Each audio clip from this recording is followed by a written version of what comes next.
I think people want to believe that there is one perfect diet, one perfect way, but I just don't buy it.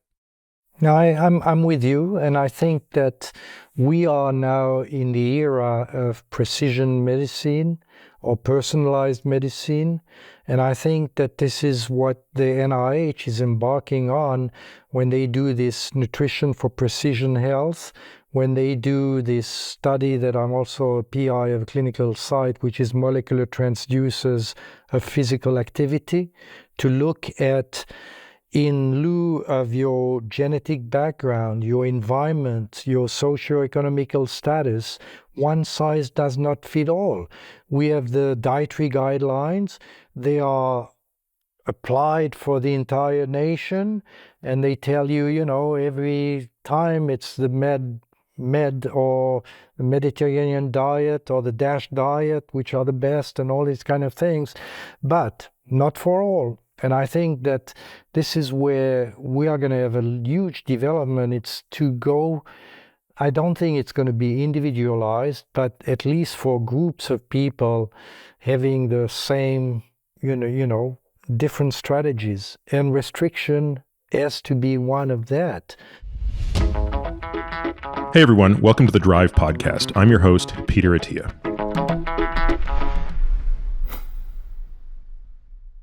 Well, Eric, thank you so much for joining me. I'm sorry that we can't be in person, but given that you're in the south of France and I'm over here in Texas, that would have made it pretty difficult. Because normally we're quite a bit closer. You're obviously in Louisiana. But anyway, it's wonderful to see you again. It has been close to 10 years, right? I think so. Yeah, but too long. I've found memories of our interactions. Yes, as do I.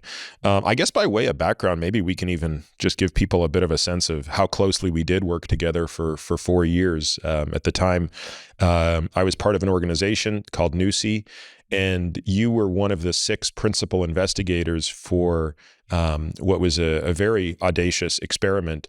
And part of something called the Energy Balance Consortium, along with Kevin Hall, Steve Smith, Rudy Leibel, Mike Rosenbaum, and who am I missing? Mark.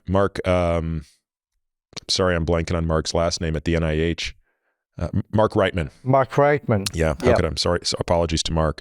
And nevertheless, so this was kind of a once in a lifetime opportunity to do something that had never been done before, which was a multi-center indirect calorimetry inpatient study that was really aimed at trying to at least pilot what would be necessary to do the definitive experiment to answer a question that I'm sure we're going to talk about a lot today, which has to do with the nature of calories and weight gain. So I will leave it at that, only by way of background, to say that we had the incredible pleasure of working together and really getting into the weeds of how one technically tries to measure these things and how difficult it is, and all of the challenges and potential pitfalls of this. But let's just take a step back and maybe give folks a sense of your life's work and your life's passion. You've been the head of Pennington Biomedical Research for how many years now? Is it 20 years?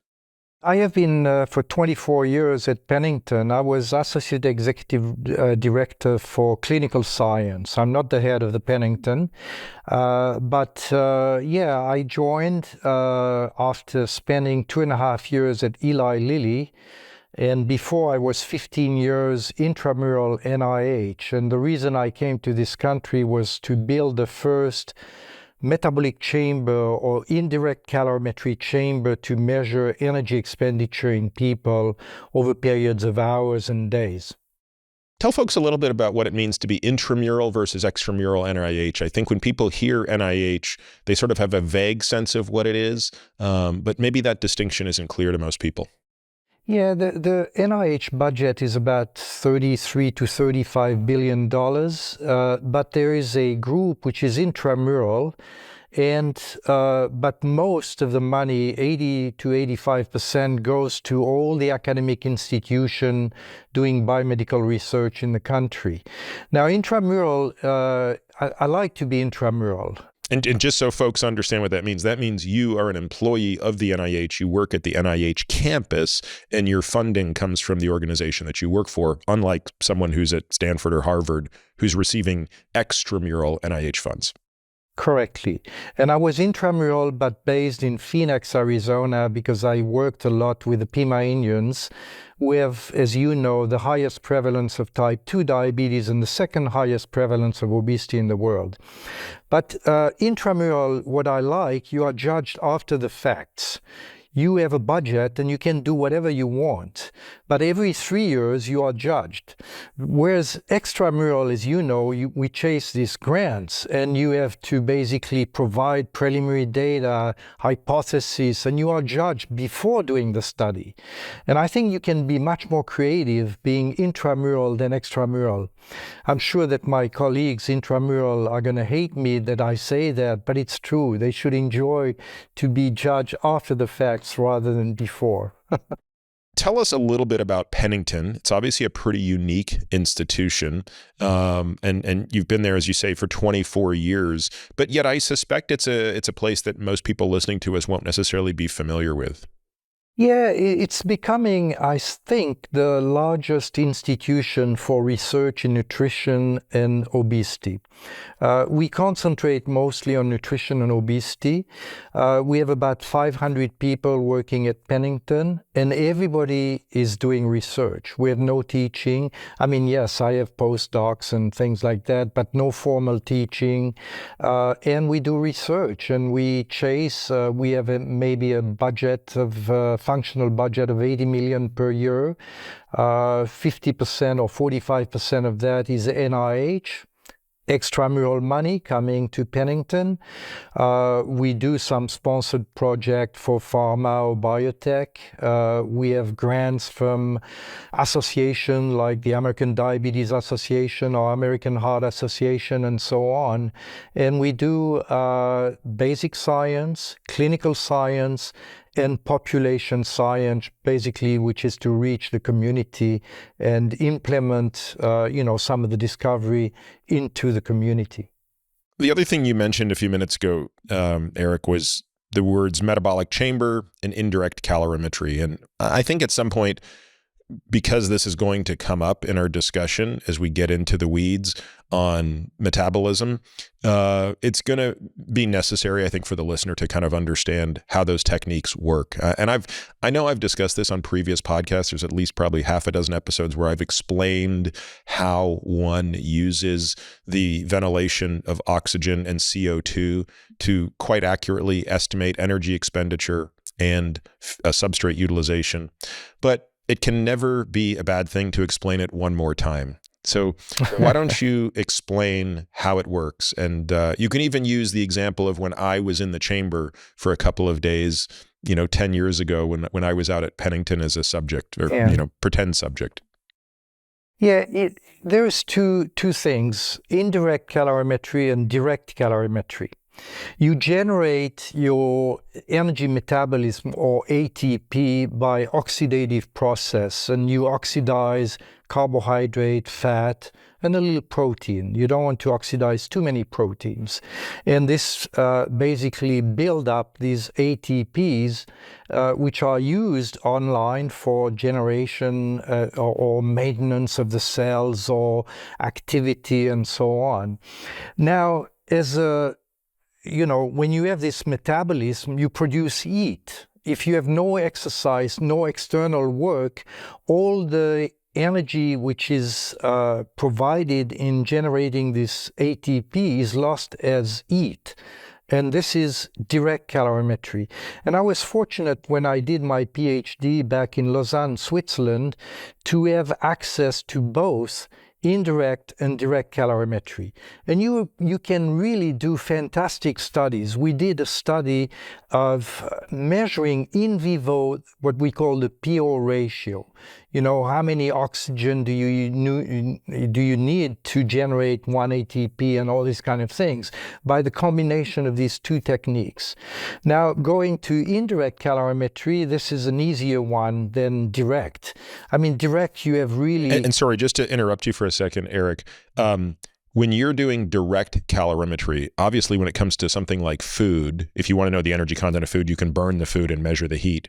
When you're doing it otherwise on a living organism, is it possible to do direct calorimetry on something as large as a human? Or is that something you're typically doing on, a mouse or something that is small enough that the chamber in which you can measure changes in heat is much smaller and easier to manage? Yeah, direct calorimetry is really measuring heat losses, and we lose heat by convection, evaporation, and we measure these two kinds of heat, and this is basically equal to your metabolic rate. You generate energy by oxidation of substrate, and the byproduct is heat. And without exercise or external work, energy in is equal energy out. And this is what we measured, and I did a lot of these studies during my PhD. But then at that time, we decided to build a metabolic chamber, which is like an hotel room in which you can live 1 day or 2 days. And I think you stayed for 2 days in one of these rooms at Pennington in Baton Rouge. And here we measure oxygen consumption and CO2 production. Oxygen is used to oxidize the substrate. It produces CO2 and water. And knowing oxygen consumption, CO2 production, you can calculate the energy expenditure or the energy generated by this oxidative process. And you can also calculate the substrate that you oxidize. If the ratio between the VCO2, the CO2 production, and the oxygen consumption is 1, you oxidize carbohydrate. If it's 0.7, you oxidize fat. And protein is something in between, 0.82, depending on the protein. Yeah, and so basically by measuring just these two things, the actual concentration of oxygen that's being consumed and the rate at which it's being consumed, and the same with production of CO2, you can really infer two things. One, the total energy consumption, total calories consumed, kcals, and by looking at the ratio of the VCO2 and the VO2, you can calculate what fraction of that is coming from oxidizing carbohydrate versus fat.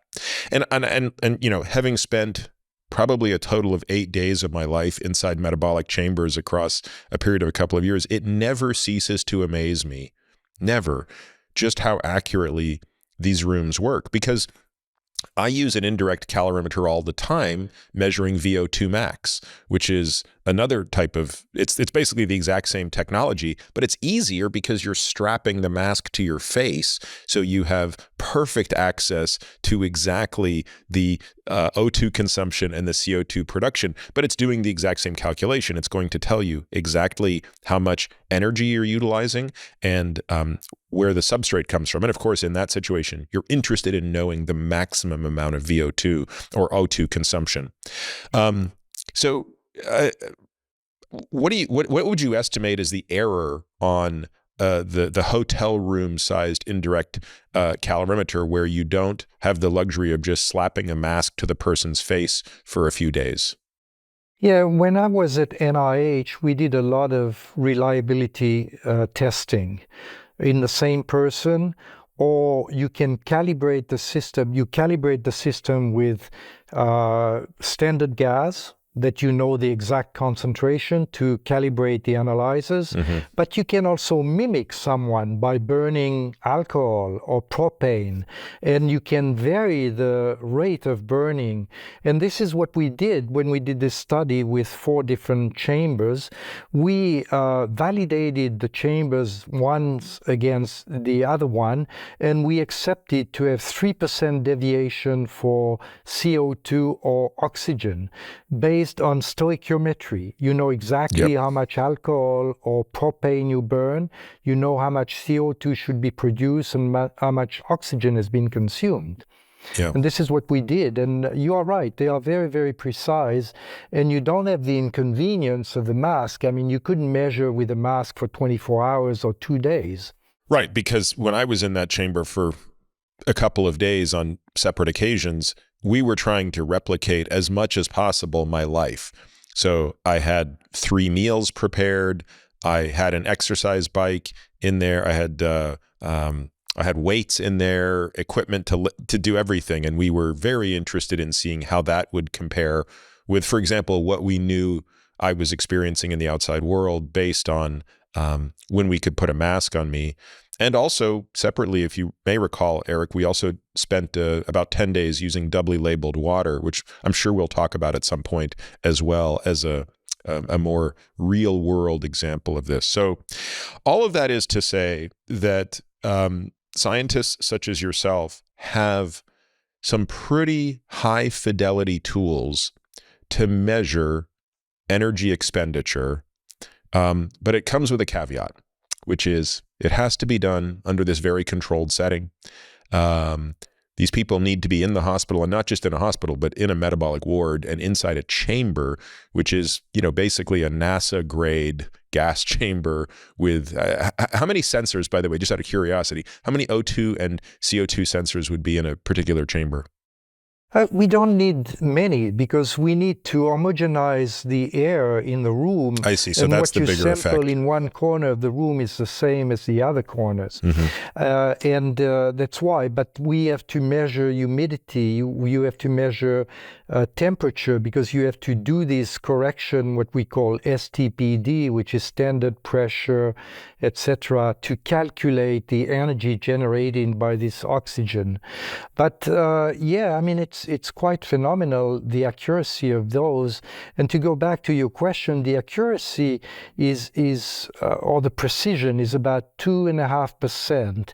Now, if you repeat yourself 5 times and myself, there's a little bit more variability because we vary from one day to another one and so on. But this is quite amazing that we can calculate so precisely your energy expenditure during a day or 2 days and so on.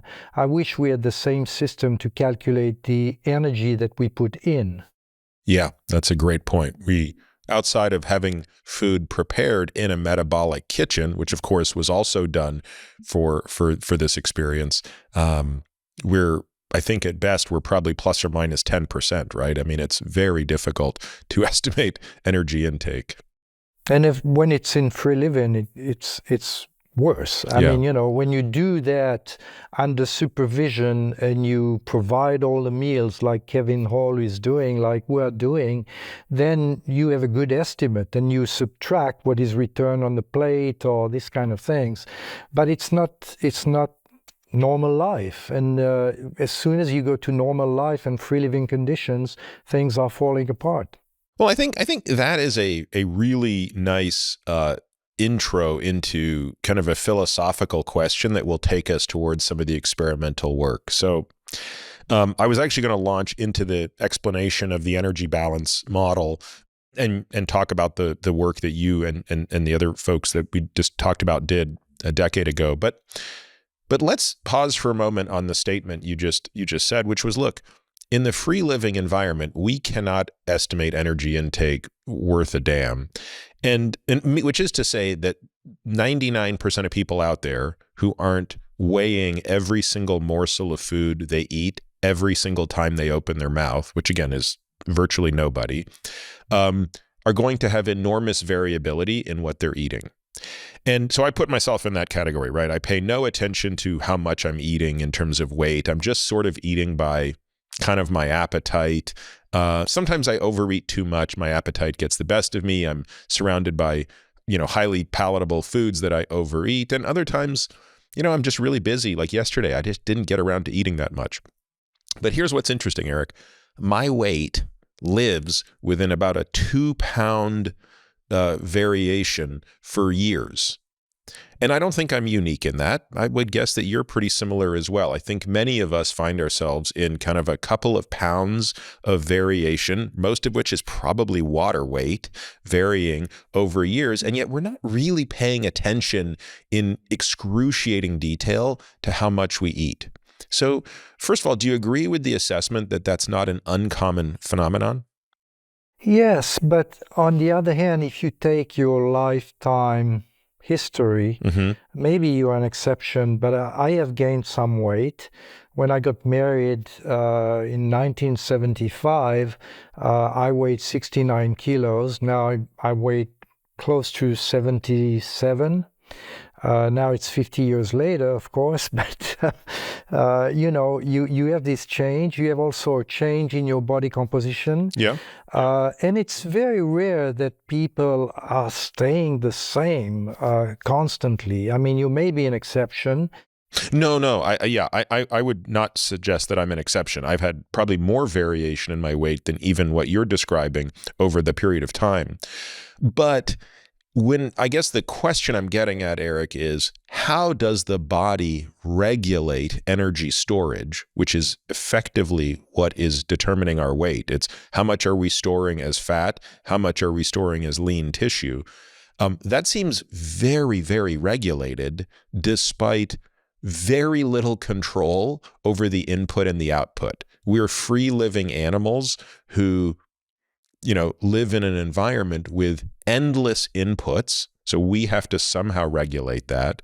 And frankly, very little reason to do deliberate outputs, right? Like obviously the majority of our energy expenditure is based on essential function of life. Just the necessary ATP production as you described it for cellular function. But it's not like most of us are out there expending energy deliberately, i.e. exercising and moving, necessarily to expend energy. So as we enter this discussion of the energy balance model, let's just talk about energy balance. Why are we so largely able to conserve mass despite very noisy inputs and outputs into the black box? Yeah, I think I had an answer, but I hope that I had an answer, but I don't. And I think that we are still, when leptin was discovered, it was a aha moment. We have a signal which comes from the energy storage, and therefore, it seems to regulate food intake, also energy expenditure and all that. I was fortunate to have access to the 3 Turkish leptin deficient people that we measured in these chambers in Baton Rouge, and we thought that we would have a clue, and it was not the case. We know that leptin is very good to defend against the loss of weight when it becomes extreme, but it doesn't work on the other side of the equation when you creep up, with your weight, because you become leptin resistant, and your leptin is not telling you stop to eat.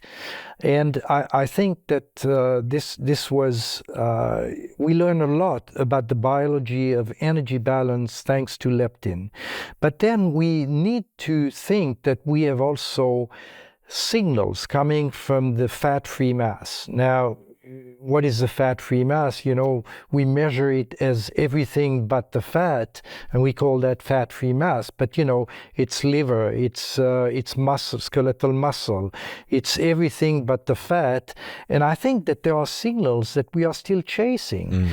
John Blundell showed that we eat according to our fat-free mass, which is basically we eat according to our resting metabolic rate, because fat-free mass is the major determinant of your resting metabolic rate. But what are the signals? Right. I don't know. I mean, I still don't know, and we have to be, modest here and say there are still things that we don't understand when it comes to this energy balance. Now, I can understand that why do you don't gain 5 kilograms over this coming year? Because, in response to creeping up your weight, you burn more energy. If you do the same physical activity, this extra 5 kilos or 10 pounds is going to cost you more energy.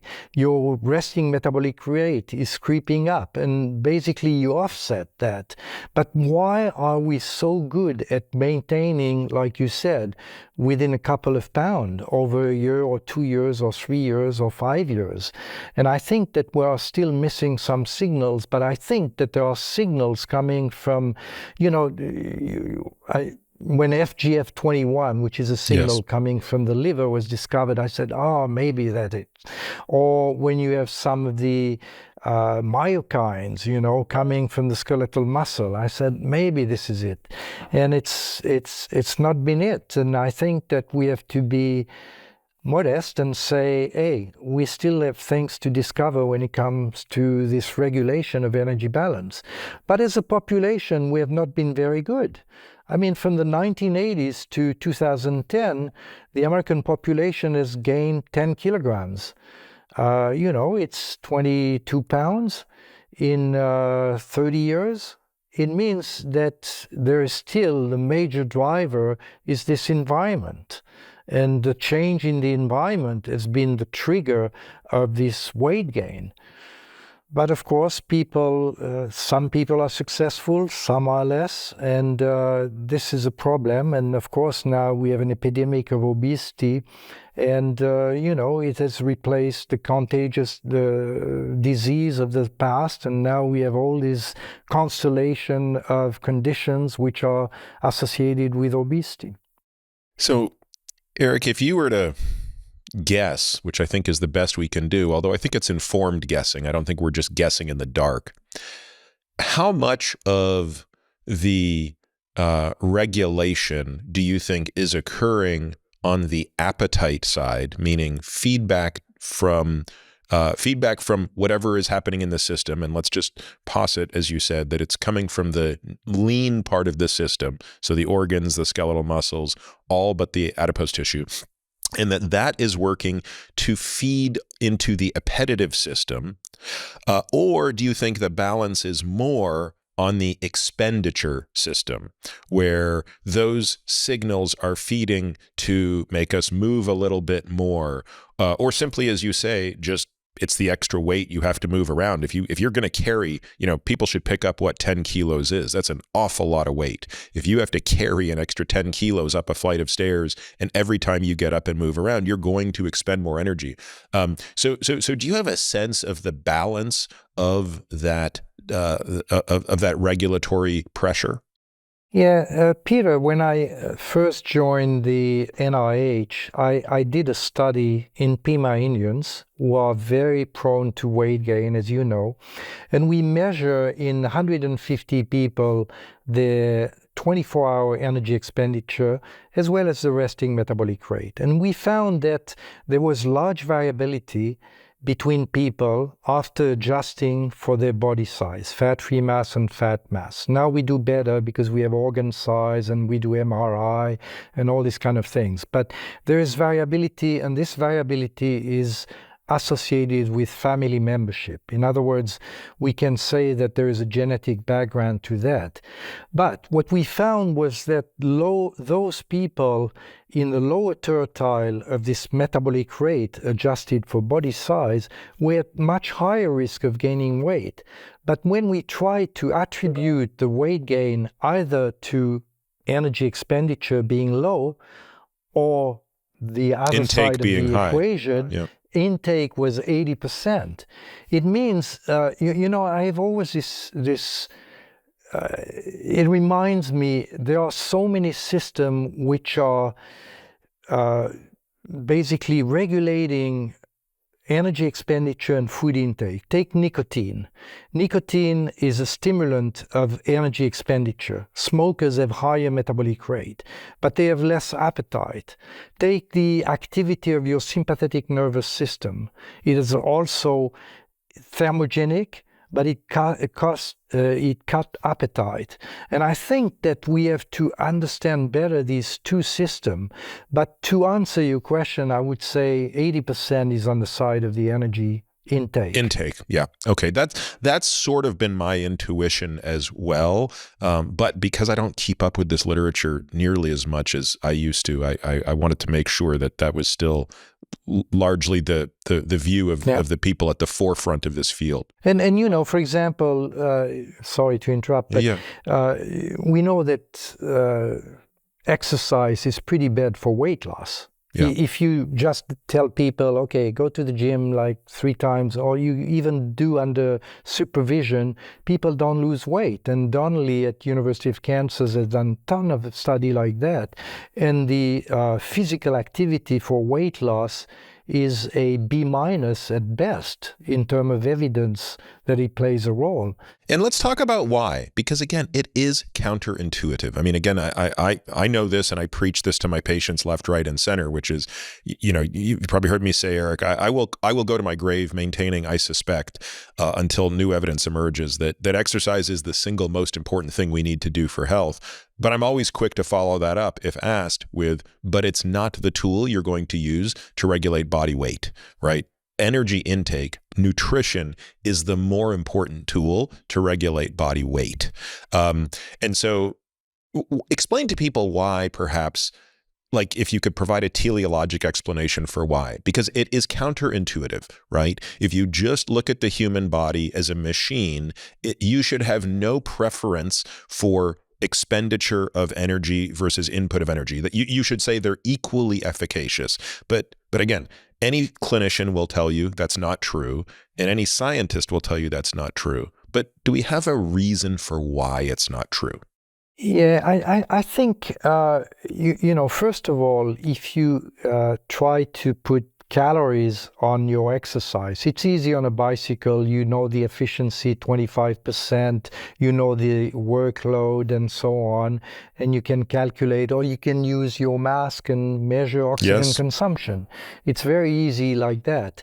And I think that there is a compensation. Now, there is probably a higher, you know, exercise, very vigorous exercise is anorectic. You don't want to eat after you finish a marathon, or at least I don't. No, and by the way, just to interject, I interviewed George Brooks from Berkeley recently, and he shared with me on the podcast something I didn't know before, which was that lactate specifically is probably partially driving the anorexia we experience following intense exercise that might not be present with low intensity exercise. So I thought that was an interesting way to connect a fact that I think most people appreciate, which is go out and do, you know, interval training. The last thing you want to do for the next hour or so is eat.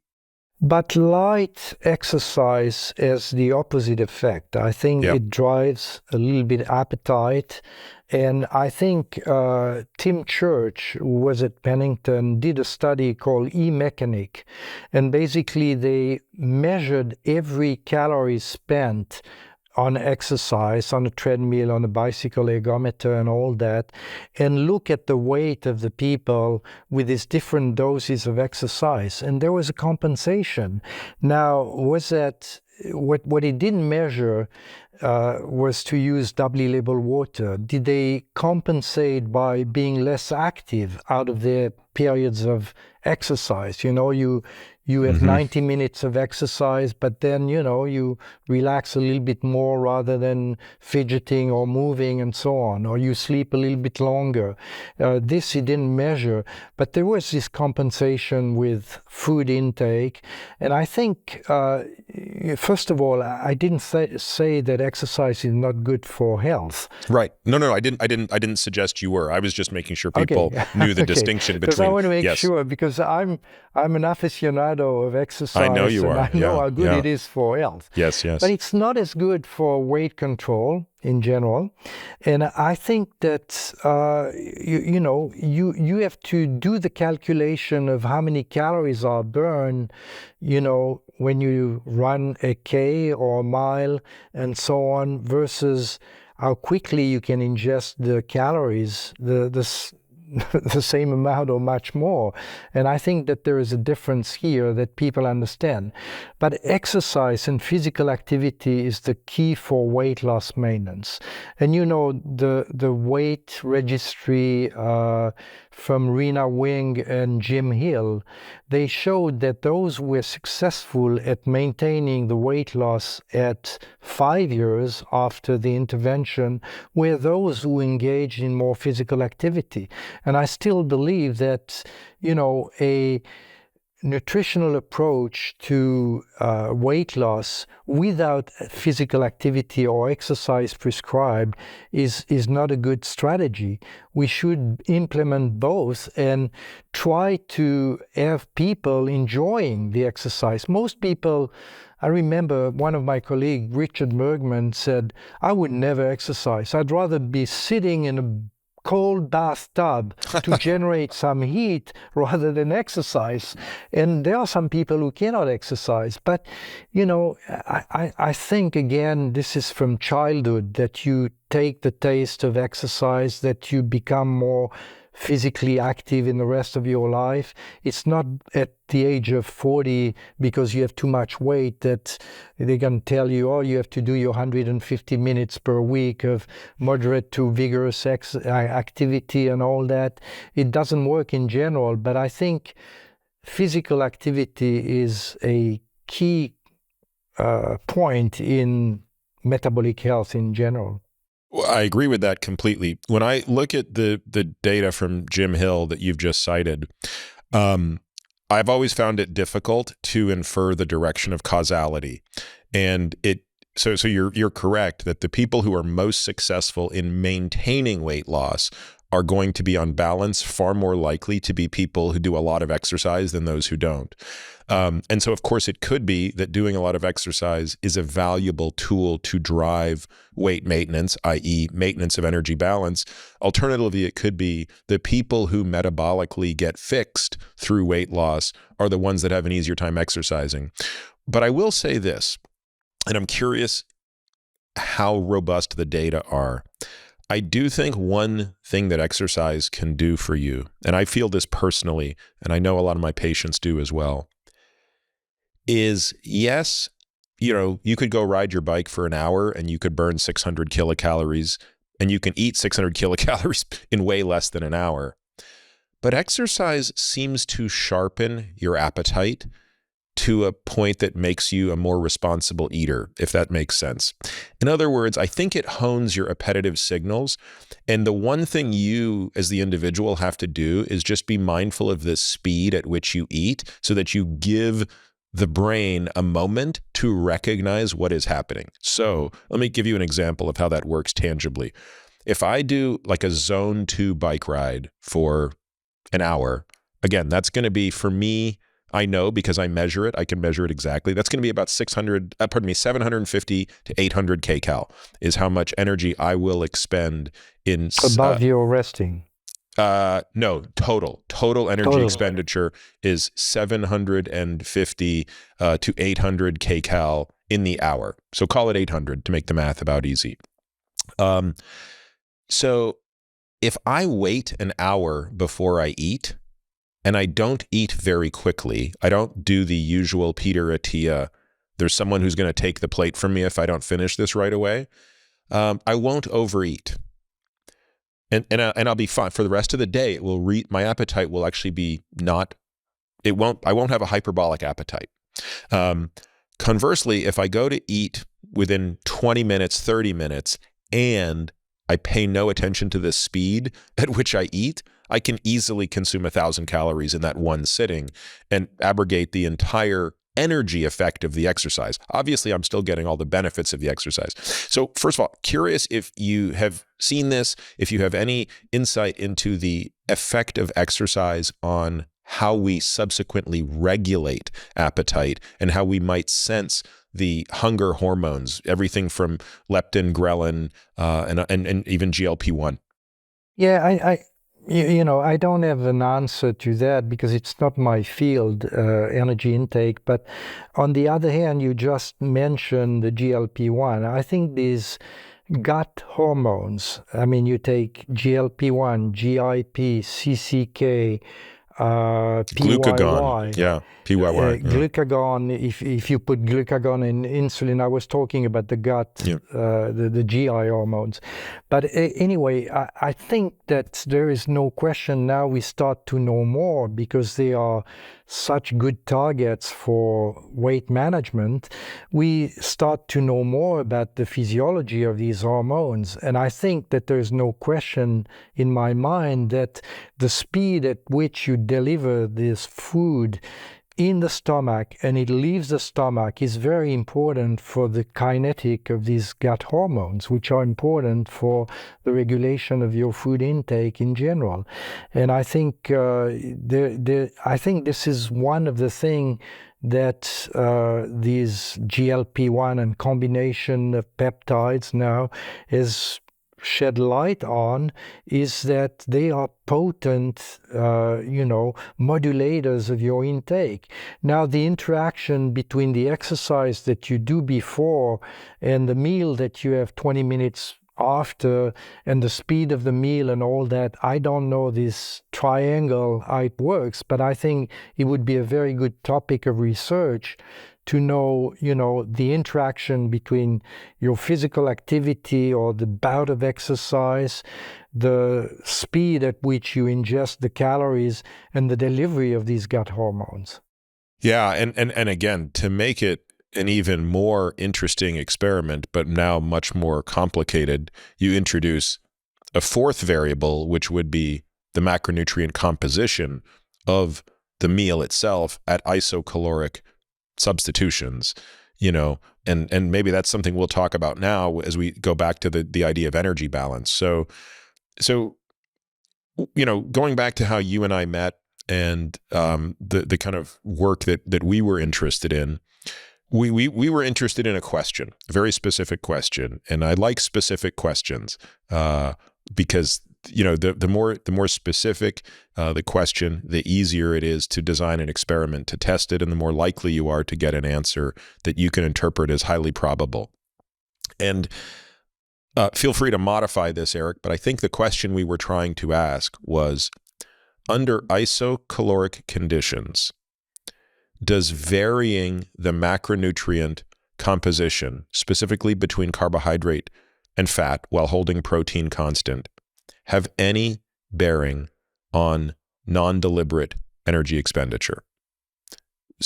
First of all, would you agree with that statement? And then we can turn it into English, but just scientifically, would you agree that was the question we were trying to answer? Yes, it was the question. Okay. But the isocaloric is the important word. That's right. Because now, can you do that in the everyday life under, That's right. not isocaloric condition, but what you want to eat? Yep. And which of course we'll talk about that in spades. But this was a very important question, although truthfully, I think most people felt the answer was known, right? I think most people, I guess I should translate what I just said into English. And feel free to interject and help me. What we basically said was, if you give a bunch of people meals, let's just not even use a bunch of people, one individual. You take one individual and you feed them meals on subsequent days or weeks or whatever, where you don't change the total number of calories one iota. You don't even change the amount of protein.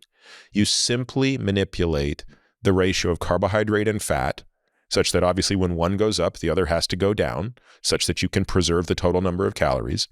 And when you feed people meals under those conditions, the null hypothesis should be that their energy expenditure doesn't change. Why would holding a fixed number of calories in to this system change the number of calories that the system expends? Again, it's important that we held protein constant because we know about the thermogenic effect of protein. So that can actually sway things if you change protein a lot. But the alternative hypothesis that was being tested was, no, actually, if you really swing fat and carbohydrate a lot, you could indeed change energy expenditure. Would you add anything to the English version of the question? No, I think it was a question, and we were a little bit skeptical.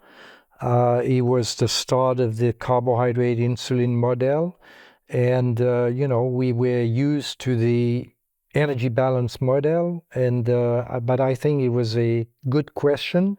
And I like the way we kind of debated that with the red team, the blue team, if I recall correctly. And we were arguing about the best design. And at the end, now if I had to redesign this study, I would do it differently. But well, tell people how it was done, and then tell people what you would do different, because this is probably an experiment that might be worth redoing under improved conditions. But I'm very curious, because I haven't given this much thought, but I'm very curious as to what you would do different. But explain to people how this experiment was done. The experiment was done to do a high isocaloric intake over 4 weeks, I think. We had the baseline diet, which was the SAD diet, the standard American diet, and we had after a low carbohydrate diet or ketogenic diet for 4 weeks. And the hypothesis was that, and this was led by the people who have been bringing up the carbohydrate insulin model, saying that you create a basically uptake of these substrate from the blood into the storage, mostly the adipose tissue and maybe some of in the liver, and you kind of deplete from substrate or energy substrate your circulation, and it puts you in a state of semi-starvation. What is happening when it goes to the brain, when you have semi-starvation, you shut down your energy expenditure and you increase your appetite.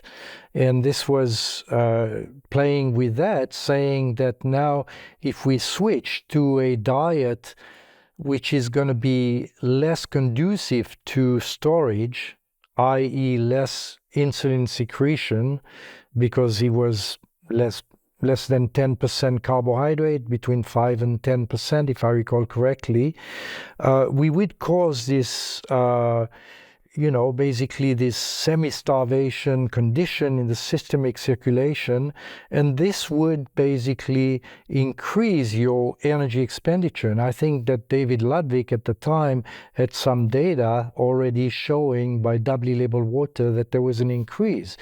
But we were arguing that doubly labeled water is not precise enough. It goes back to our discussion about indirect calorimetry. And we said, why don't we do it in the confinement of a metabolic chamber? And this is what we did.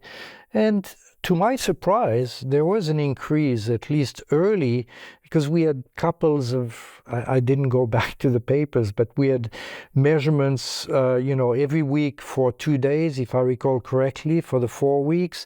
And the first week and maybe the second week, there was an increase which was significantly higher in sleeping metabolic rate as well as 24-hour energy expenditure under the ketogenic diet. And boom, it was, yes, there is an increase. And now, was it a significant physiological increase? I mean, we can argue about that. When we talk about metabolic adaptation, because people are talking about that now, we always say we need at least 150 calories. In the study, we achieved statistical significance, but it was just above 100 calories per day. But, it was there, and I was surprised myself of that. Now, we didn't measure the appetite of the people. I mean, were they less hungry under the ketogenic diet? Now, it brings us to all the weight loss studies which have been done either with a low-fat diet or low-carbohydrate diet. If you do a meta-analysis, it seems that there is a slight advantage to the ketogenic diet for the weight loss period. And, basically, I was surprised, and I was, as a Swiss, I was kind of a little bit more neutral sometime rather than the two camps, the red and the blue. I was surprised that there was this effect, but it disappeared at the 4th week, or the 3rd and the 4th week. But anyway. Now, Eric, so again, just to make sure people understand that finding. So the finding, and I'm glad you remembered it, because I forgot the numbers. I didn't think it was 100 for some reason. I thought it was 90, but again, who cares at that point? It depends. We had sleeping metabolic rate or 24 hours. That's right. Yeah, that's right now. So what the study basically found, and the study was, again, it was a very well-designed study in that, there were maybe 16 subjects, which is obviously sounds like a very small number, and it is, but given the complexity and cost of keeping 16 subjects housed in a hospital for a month, and then also putting them in metabolic chambers every few days, This isn't a study that you're going to do with 500 patients, but to increase the statistical power of the study, it was a crossover study, which meant that every patient was their own control, and that's what allows you to get away with having so few subjects. So interestingly, I think it's safe to say that the effect size was large enough that it suggested a signal, but not so large that it dispositively answered the question. And in many ways, it served as fodder for more questions, which I guess is not uncommon in research, right? It's very rare that one experiment gives you the definitive answer, and rather it just points you in a slightly different direction and gives you more questions, which then begs the question, which is, if resources were not a limit, what would be the follow-up experiment to that? Yeah, I wish I had an answer. I mean, I'm tortured between very well-controlled studies, like we do, like Kevin Hall does, where you basically domicile the people, you feed them whatever you want, you know exactly what you feed them, and you look at outcomes. I mean, I like that. But then how do you transpose that in real life? And one of my mentors was J.P. Flatt. And J.P. Flatt says, obesity scientists, they have a tendency to either look at the expenditure side of the equation or the energy intake, but they never put the two together.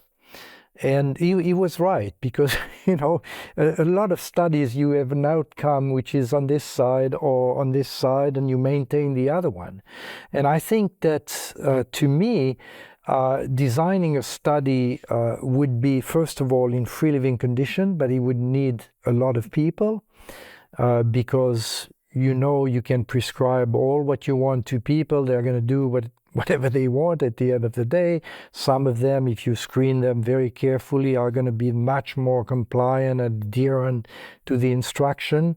But this is what needs to be done. And by changing here, we change not the calories, just the composition of the two diets. 10% carbohydrate versus 45% or 50% carbohydrate in the other diet.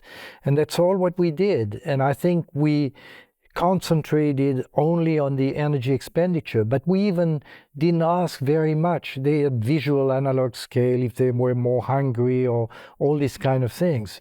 But we kind of ignored the food intake that we were clamping.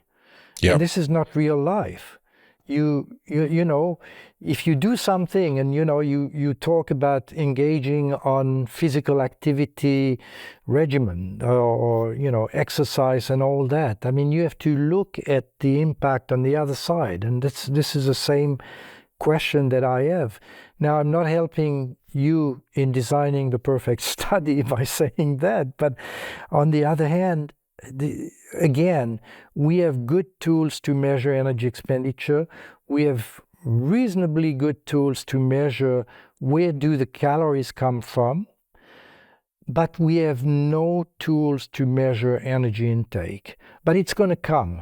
I bet you that, within, I may not be here, but within a couple of decades, we'll have a collar here which is going to measure your calories coming from fat, carbohydrate, or protein. Yeah, and I think it should be sooner than that, Eric. I mean, I really do think as image recognition gets better and better with AI, to me, I would actually hope that within a decade, if not less, we are at the point where if you can weigh something and take a photograph of it, we should have enough training data that you should be able to know exactly what is in it. Now, that doesn't account for how much of that thing you eat, but assuming you have something that you weigh and you can photograph and you say, I ate all of it or I ate half of it, we should be able to do better than 10%. We should be able to do within 5% what is the caloric density of that food and the macronutrient breakdown. Again, and I wouldn't have said that 5 years ago. Like 5 years ago, I would say that's impossible. But given what I'm seeing with image recognition in AI, that to me has to be the future for nutrition research in a free living environment. I think you put your finger on the exact point. And now I'm the PI of one of the 6 clinical sites for nutrition for precision health. And you know, this is basically a ancillary study of all of us. All of us is 1 million Americans who are basically providing biosamples, access to their health electronic records and all that. And then this sub-study is really to look at the intersection between their health and their nutrition. And there is 3 modules. One is on 10,000 people. And one of the way to measure is exactly this little camera sitting in your glasses, and also a system which is measuring if you are chewing or not. You know, it's not enough to see the food and going, but is it chewed? And I agree with you. I mean, I was not thinking about that. I was thinking about something much more like a CGM, you know. Who was dreaming of CGM 30 years ago when I was working with the Pima Indians? We were not thinking about that. Now you have CGM, and you can measure probably your insulin from contact lenses and things like that. And I think this progress are going to help us. Now, are we going to be smarter at designing the study? I'm not so sure, but we'll have the tools to be a little bit more real life rather than incarceration in a metabolic ward. Yeah, I mean, I think that, and again, it's, you know, you're so much more thoughtful on this, Eric, because it is your world. It's not my world, but I occasionally will think about it.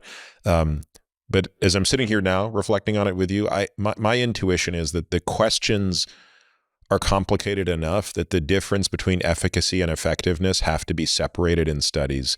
And I think if this question of macronutrient composition, isocaloric macronutrient manipulation impacting energy expenditure is to be put to rest, it can only answer that question. It cannot attempt to answer the impact of appetite as a movable variable. It can do it as a swing variable, meaning, as you said, you can force people to eat a clamped amount of food and then measure subjectively, or even using, you know, PPY and ghrelin and other hormones.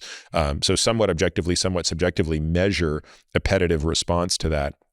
But I think the biggest mistake of that study was actually not creating a big enough divide in the macronutrients. I think as an efficacy study that was testing a theory, just a theory, with, again, you start with a very theoretical response, and then you build from there to say, okay, is this theory applicable?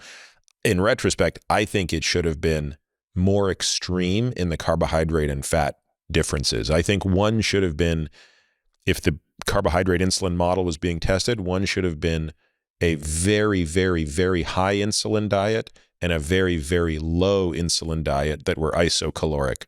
I'm with you to take the extremes to really see the system. Side. Yeah. And by the way, let's assume you do that experiment and you get a difference of 250 kcal a day.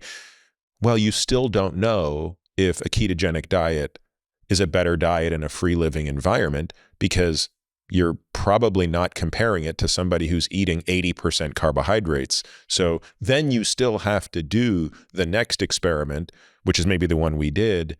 And then ultimately you have to be able to do the free living experiment where people make their own choices based on appetite.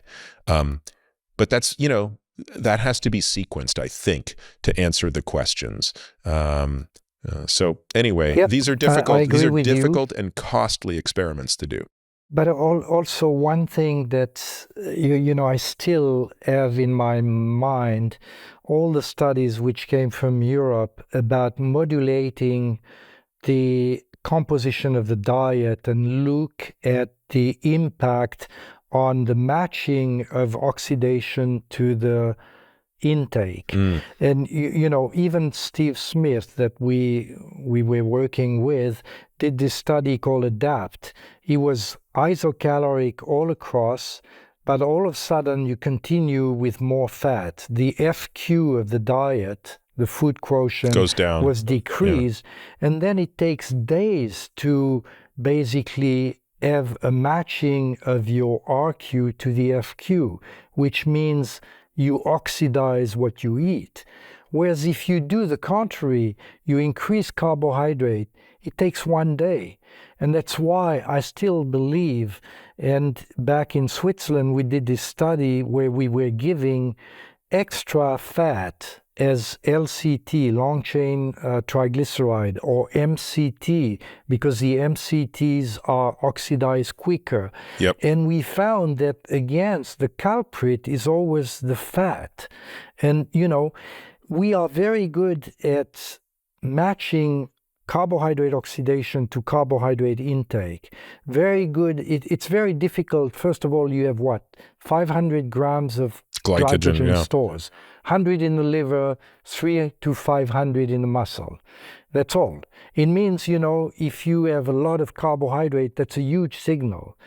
And protein, the same thing. You know how difficult it is to build up your muscle mass or your protein mass in the body by just eating more protein. You have to exercise, or you have to take anabolic steroids or whatever. But the fat is the one which is not regulated. That's why I still have this problem with the carbohydrate insulin model. It works. Let's say there was a slight increase in energy expenditure.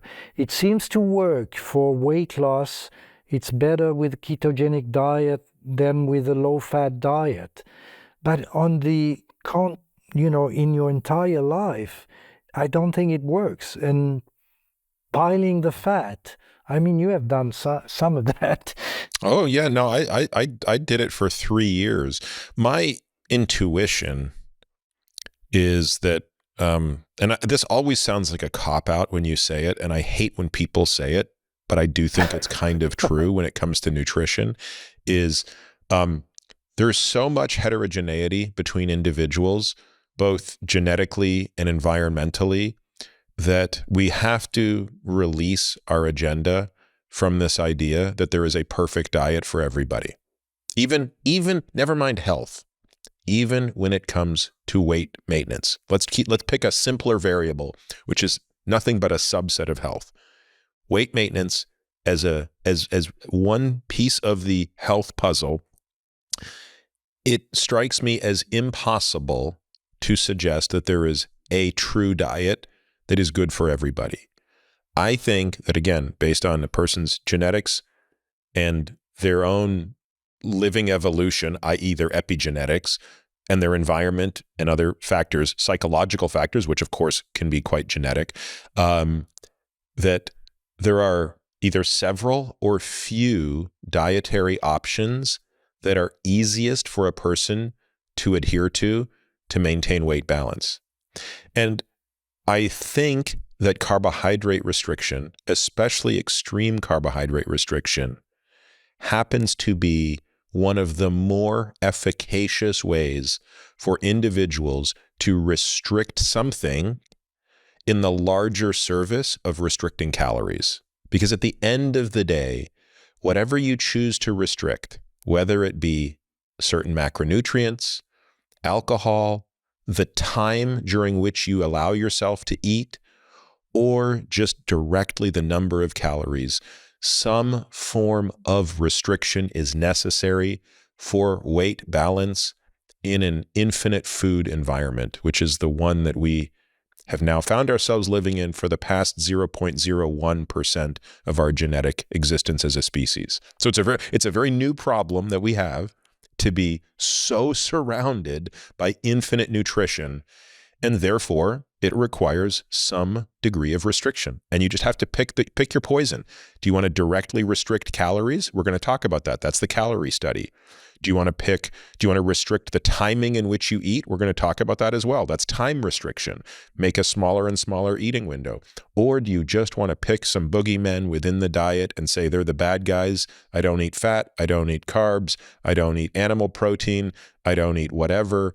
And if I do that enough, I'm going to also restrict energy intake. And so that's not a very satisfying answer, right? I think people want to believe that there is one perfect diet, one perfect way, but I just don't buy it. No, I'm with you, and I think that we are now in the era of precision medicine or personalized medicine, and I think that this is what the NIH is embarking on when they do this nutrition for precision health, when they do this study that I'm also a PI of a clinical site, which is molecular transducers of physical activity, to look at, in lieu of your genetic background, your environment, your socioeconomical status, one size does not fit all. We have the dietary guidelines. They are applied for the entire nation, and they tell you, every time it's the med or the Mediterranean diet or the DASH diet, which are the best, and all these kind of things, but not for all. And I think that this is where we are going to have a huge development. It's to go, I don't think it's going to be individualized, but at least for groups of people having the same, different strategies. And restriction has to be one of that. But now, how do you restrict? Do you restrict by public policies, by, taxing things? Yeah, I feel strongly against that. But of course, I'm a staunch, I would describe myself as a pretty staunch libertarian when it comes to that kind of stuff. Not an extremist. I do believe there's a role for government, but I think that I think long-term compliance and trust on the part of the public will not come through that type of environment. So what I think is really the answer is, one is better education. And I don't mean education like we're going to sit kids down in first grade and teach them this. I just mean public education and better advocacy and education from the scientific and medical community, which says kind of what I just said a few minutes ago, which is, hey, you're not broken, you're not defective, but you might be one of the people for whom the average approach is not going to work. But step one is every one of us needs to accept that in exchange for living in the greatest period of civilization, which is where we all live, right? None of us would trade places with the King of France or the King of England 500 years ago, right? You just wouldn't do it, right? I'd rather be the most average human being in 2024 than the single most important person in 1400. So we just have to accept the fact that we are all so shockingly privileged to be alive at this moment, but that privilege comes with a couple of expenses, comes with some costs. And one of the costs is we live in an environment that has a little bit of toxicity with respect to things like food. And we have to pay a price. We have to pay a price. We're going to have to make a trade-off and a restriction. And I just think people knowing that can take a breath and go, okay, I'm not broken. Now, different people will have to do a greater amount of restriction. That's just the way the cards crumble. Not everybody has the same IQ. Not everybody has the same athleticism. Not everybody has the same, emotional intelligence. And not everybody has the same metabolism. So some people are going to have to be, not very restrictive. They just have to be somewhat mindful of what they eat, and the cards fall into place. That's my wife. Barely thinks about anything, and it all works out. Then you get people like me in the middle. I have to be thinking about it every day. Not crazy. It doesn't have to occupy every minute of my life, but I can't eat on autopilot. And of course, there are people even further where, unfortunately, they're going to have to be very mindful and restrictive of what they eat in lieu of potentially using drugs like GLP-1 agonists. And then I think that's step one, Eric, in my view. And then step two is, which goes to your point about personalized precision nutrition, then what we need are the technological breakthroughs that allow people to become their own laboratory animals and allow people in the real world, in the free living environment, to do the empirical stuff that you and I are talking about and will talk about with respect to the experiments to test the hypotheses. You know, how much fat and protein and carbohydrate should I be eating to optimize my appetite, to optimize and regulate my appetite and my energy expenditure? And again, we're sitting here now talking about the fact we can't even give people that tool yet. Like, we don't have the tool that allows the person to do that test with any degree of accuracy. So I know that's not the most optimistic response, but that's kind of my view, is like that has to be the direction we go in, as opposed to continuing to try to answer the what is the best diet question, which obviously you're not trying to answer because you realize the futility of that as well as I do. But I still think many people in the public view that as the question that's trying to be answered. Yeah, you're correct. And I see that with this new study that we are doing, people, when you say the word diet, they think weight loss, they think something miracle is going to happen. And we tell them, no, we want to know what you eat in relationship with your health and your genetic makeup and your environment and all these kind of things. And I'm with you on that. Now, I'm a little bit more pessimistic that education is gonna, I always say education is a major cornerstone stone of that, but we also are gonna need to have public health policies. I mean, we it's been done with trans fat. It's being done now in South America with Black Label on, dangerous thing in ultra-processed food and all this kind of thing. But isn't that kind of an educate? Like, I don't know that I'm opposed to labeling things. I guess I do worry a little bit with excise taxes on things. Although, in fairness, if I'm going to be critical of my own point of view, I do support excise taxes on tobacco, right? I do think alcohol and tobacco should be taxed to cover their consequences on the back end. So maybe I need to revisit my thinking on this, but I do sort of bristle at the idea a little bit of taxing food, certain foods more than others. Only, I think, Eric, because I've lost faith in the government to determine on the margin what's healthy and what's not healthy, right? Like, is butter healthy or not healthy, right? Should butter be taxed disproportionately relative to bread? I mean, that's an area where I simply don't want anybody at the FDA or the USDA or the ATF or anybody else weighing in. But anyway, tell me more of what you think from a policy perspective would be helpful. Yeah, I think that the government should work very closely with the nutrition, companies, and the nutrition companies have been masters at doing two things: to produce very palatable and very cheap food. Mm-hmm. I mean, I remember John Blundell saying, those are the two things that people don't compromise on. It has to be tasty, they need to enjoy it, and it needs to be cheap. And, this is what we have now. I mean, a lot of added sugar, a lot of fat, and it's very delicious and all these kind of things. But we have to reverse some of that. And I think that now we know enough about that. And, I was at a conference a month ago in Sao Paulo, the International Congress of Obesity, and they have been very, very active in South America when it comes to ultra-processed food. And I was impressed to see even, the protein content of all the ultra-processed food is on the side of 12 to 13%, whereas, we need something between 15 and 18%. And if you believe in the protein leverage theory, this is an important factor. Tell folks what that is. I know that I've talked about it a little bit on the podcast, but let's remind people what that theory is. I actually think I don't think there's any one theory. I think it's an amalgamation of theories, but I actually think there's some validity to this theory. Tell folks how that works.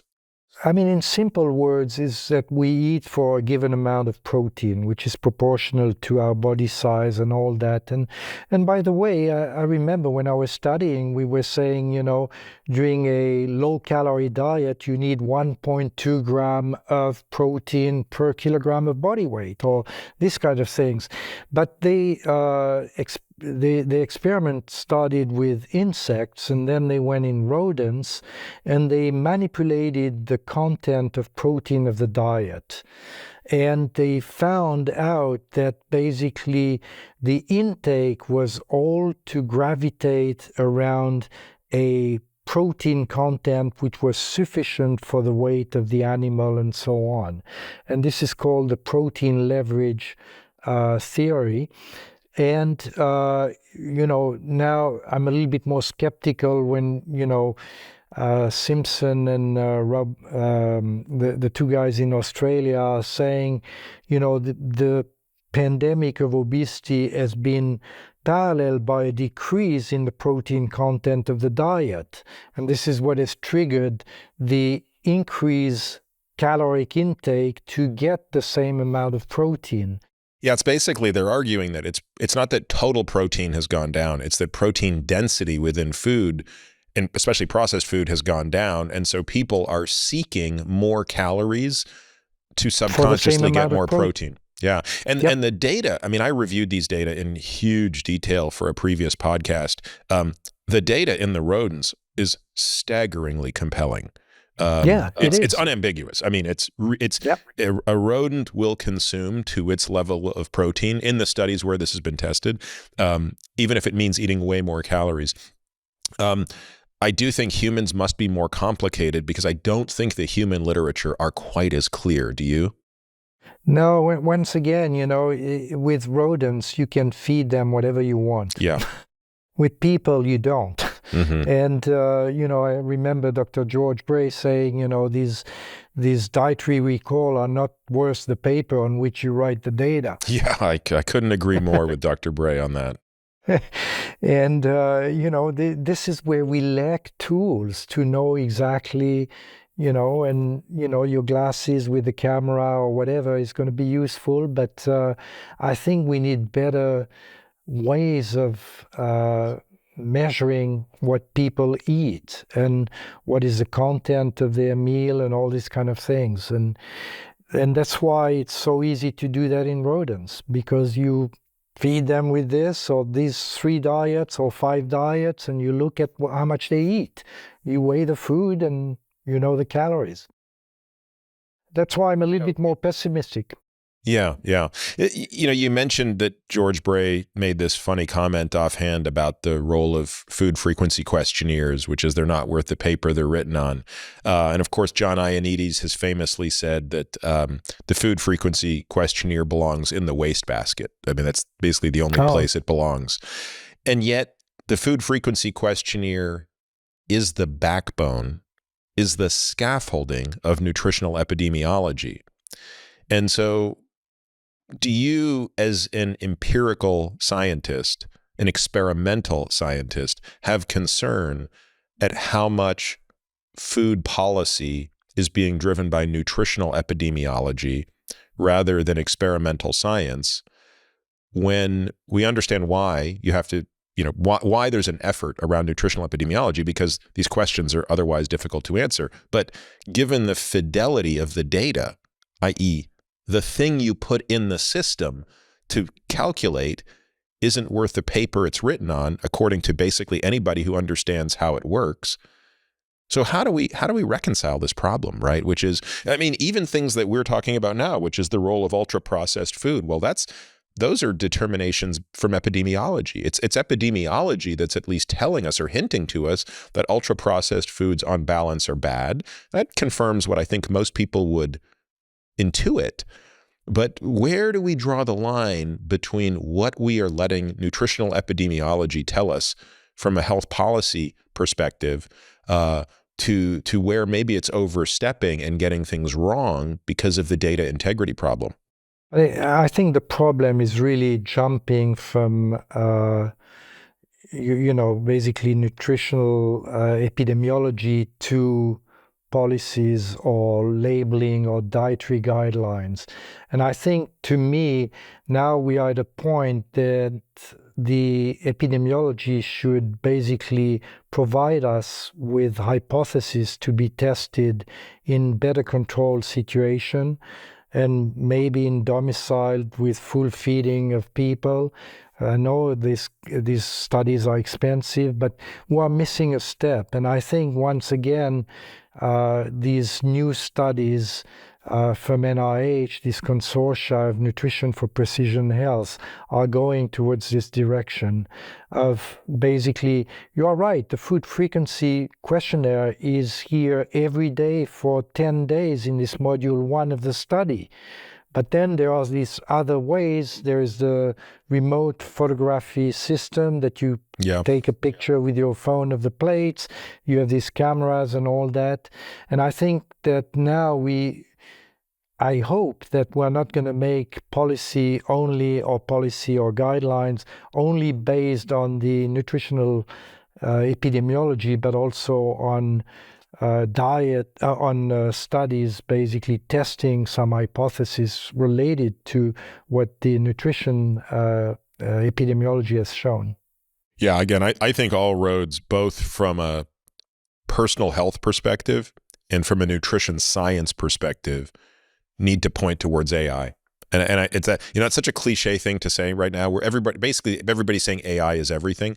But when people ask me, how could AI change medicine? It's not by being a better doctor and being better at diagnosing if you have syphilis or not.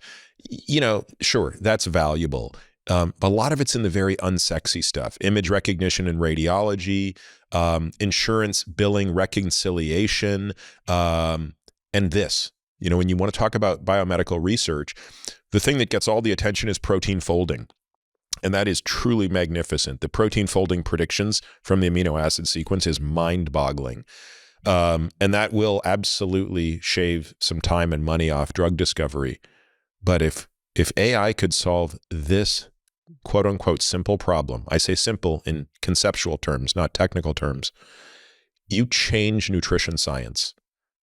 You really start to answer questions that have vexed us for hundreds of years. And so anyway, I hope somebody out there who's got serious AI chops is listening to this and thinking this is an area to pursue. Let's pivot a little bit, Eric, to talk about one of the most important parts of your career. And I believe you are, if not one of the senior PIs, you might be the single most senior PI on the CALERIE study. Is that correct? Yeah, I was one of the 4 PIs, but I was the one who kind of drove the write-up and the design of the study and all that.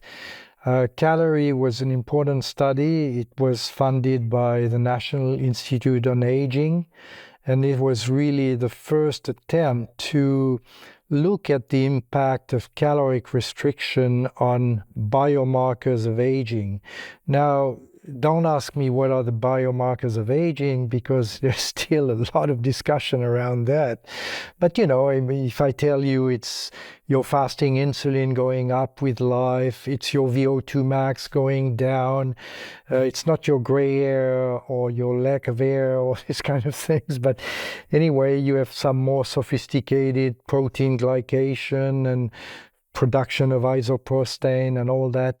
And how much, I want to talk about the details of the study in a moment, but just before I forget, how much banked serum do you still have that is available for analysis in 5 years or 10 years when better and better tools or biomarkers become available? Is it all been spoken for and has it all been tested, or are there still some banked samples? It's great that you asked the question, because we are still, now there is a calorie legacy study, which is to follow up these people, but also there is a biorepository of all the plasma samples, muscle biopsies, fat biopsies, at Duke, which was the coordinating center. And these samples are available, of course, with a request and the PI of that is Bill Krause. You may know the name. He's a cardiologist, but he's at Duke. And it's interesting that you ask that, because there's some, one of my colleagues just published a paper in Science on a postdoc analysis of adipose tissue in these people before and after caloric restriction. He found a gene of interest. He's an immunologist. Deep Dixit is at Yale. And he really mined these transcriptomes from adipose tissue and found a gene which is related to the immune function, and found that if you knock out this gene in mice, they are resistant to weight gain. And this is like a calorie restriction mimetic, and they improve the immune function and all that. And your question is very appropriate. There are still samples available. Of course, they become less and less available, or more and more difficult. I'm just digging in some of the samples that we had to send to somebody at UT Southwestern, because he has a new molecule that he would like to test before and after weight loss in non-obese people. But the gold mine of these studies is really to be able to bank biosamples. Yeah. We all bank the data and the results, but the biosamples, that's the treasure important.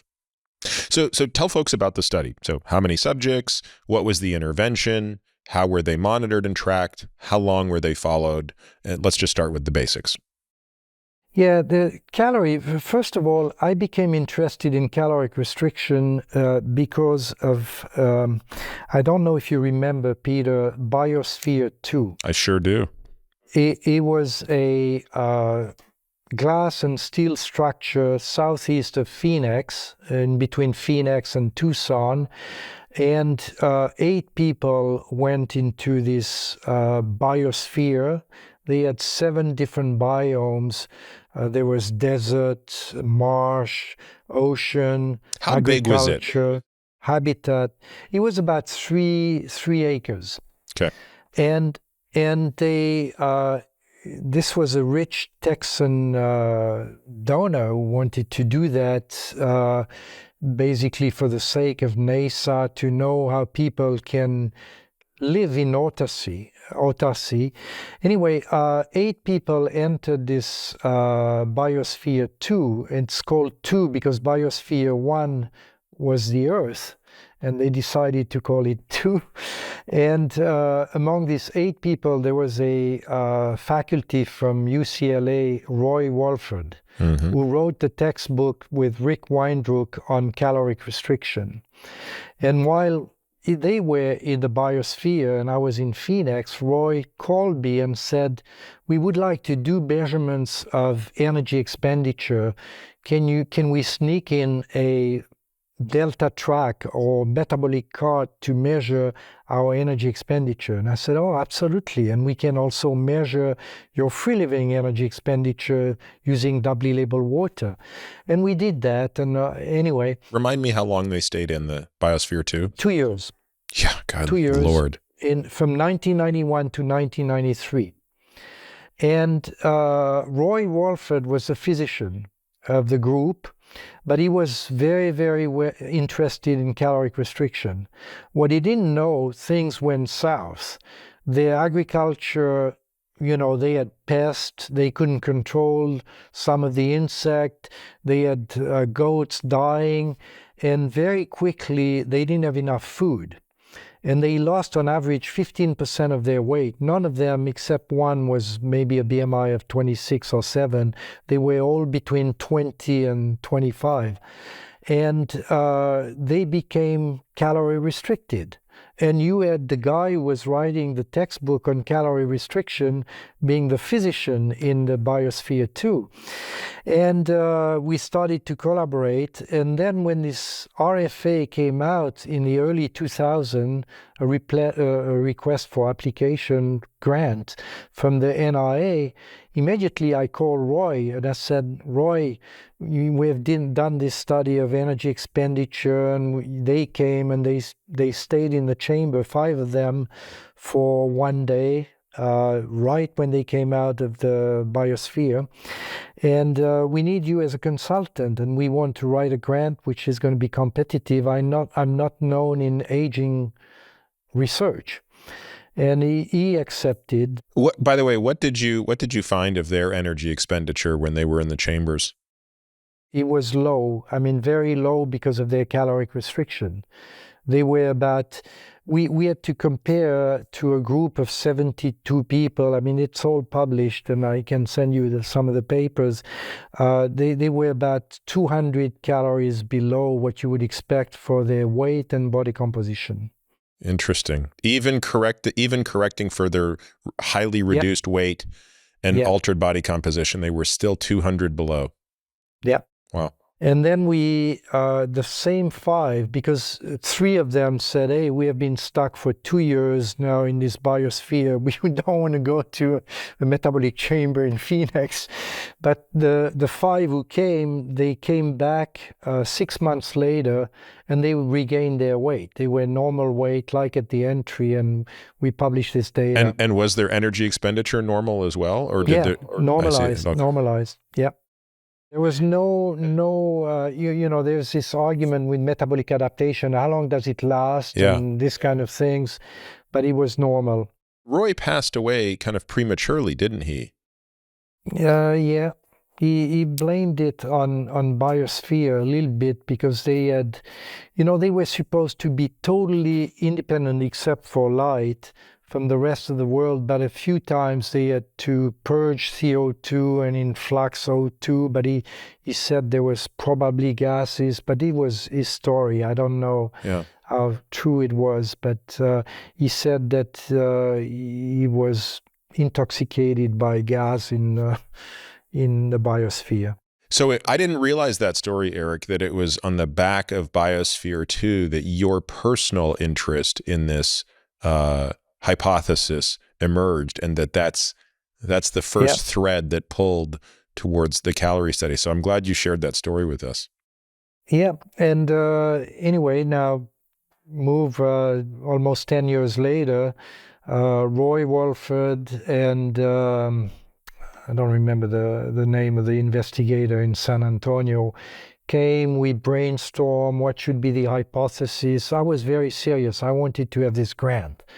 And we said, what are we going to test? Because if you ask Steve Orsted how many theories behind calorie restriction, he's going to tell you more than 50 or 100 and so on. And myself, I was pretty convinced by 2 things. The rate of living theory, the higher your metabolism, the shorter your life. And, the elephant has a very low metabolism per unit of tissue compared to a shrew and all these kind of things. And the oxidative stress theories. By the way, does that explain the difference between a human and a dog? Is that explained fully, the 10x delta in lifespan between a human and a dog, or whatever it is? I don't know, but you can look at the Kleiber book. You have the energy metabolism. Yeah. I need to, and it's not 10x. I said 10x. It's probably 7 or 8x. They are all on the same line. Yeah, they are all on the same line. Got it. Interesting. Okay. And we brainstormed for 3 or 4 days. I have beautiful memories of this time. And we said, okay, we're going to write a grant. It was a 7-year grant. First 2 years, which was you do a study, show us that you can recruit people and maintain them in caloric restriction, and they have to be not obese. They can be overweight.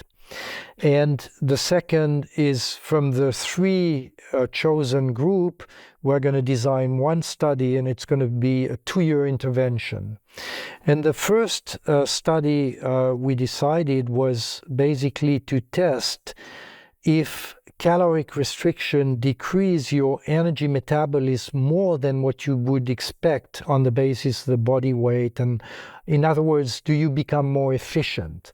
And the answer is yes. And, we talk about metabolic adaptation. Now, this is in non-obese people here, but they become more efficient.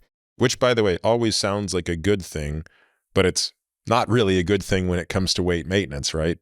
It's the exact opposite. You becoming efficient is not what you want when you're you want to be the most inefficient consumer of calories in an ideal world.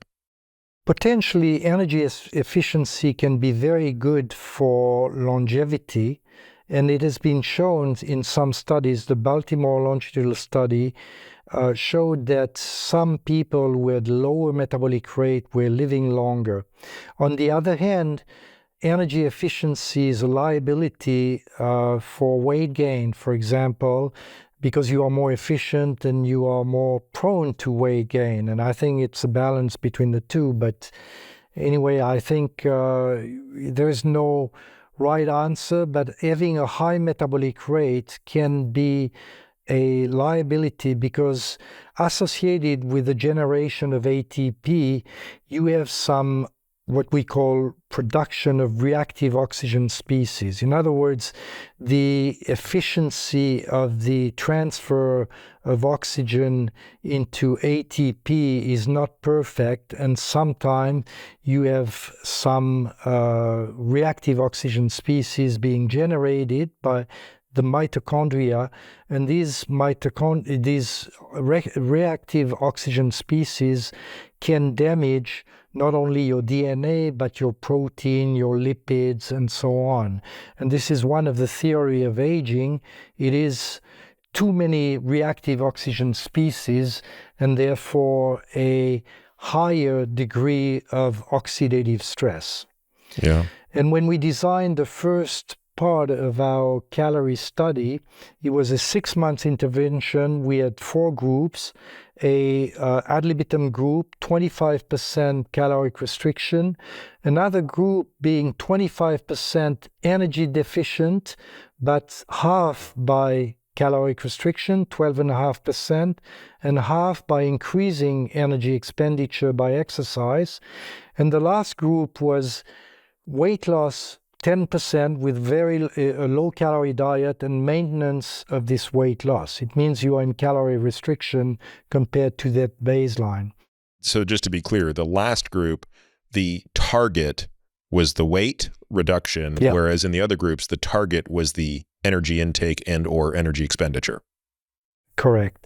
Now, how did you even do this, Eric? Because in theory, this sounds like a brilliant experiment, right? I mean, those are big enough, those are seismic changes, right? You take a 100-kilo person down to 90 kilos. I mean, that's a big loss of weight, right? A 190-pound person is going to be 170 pounds when that experiment is done. That's meaningful.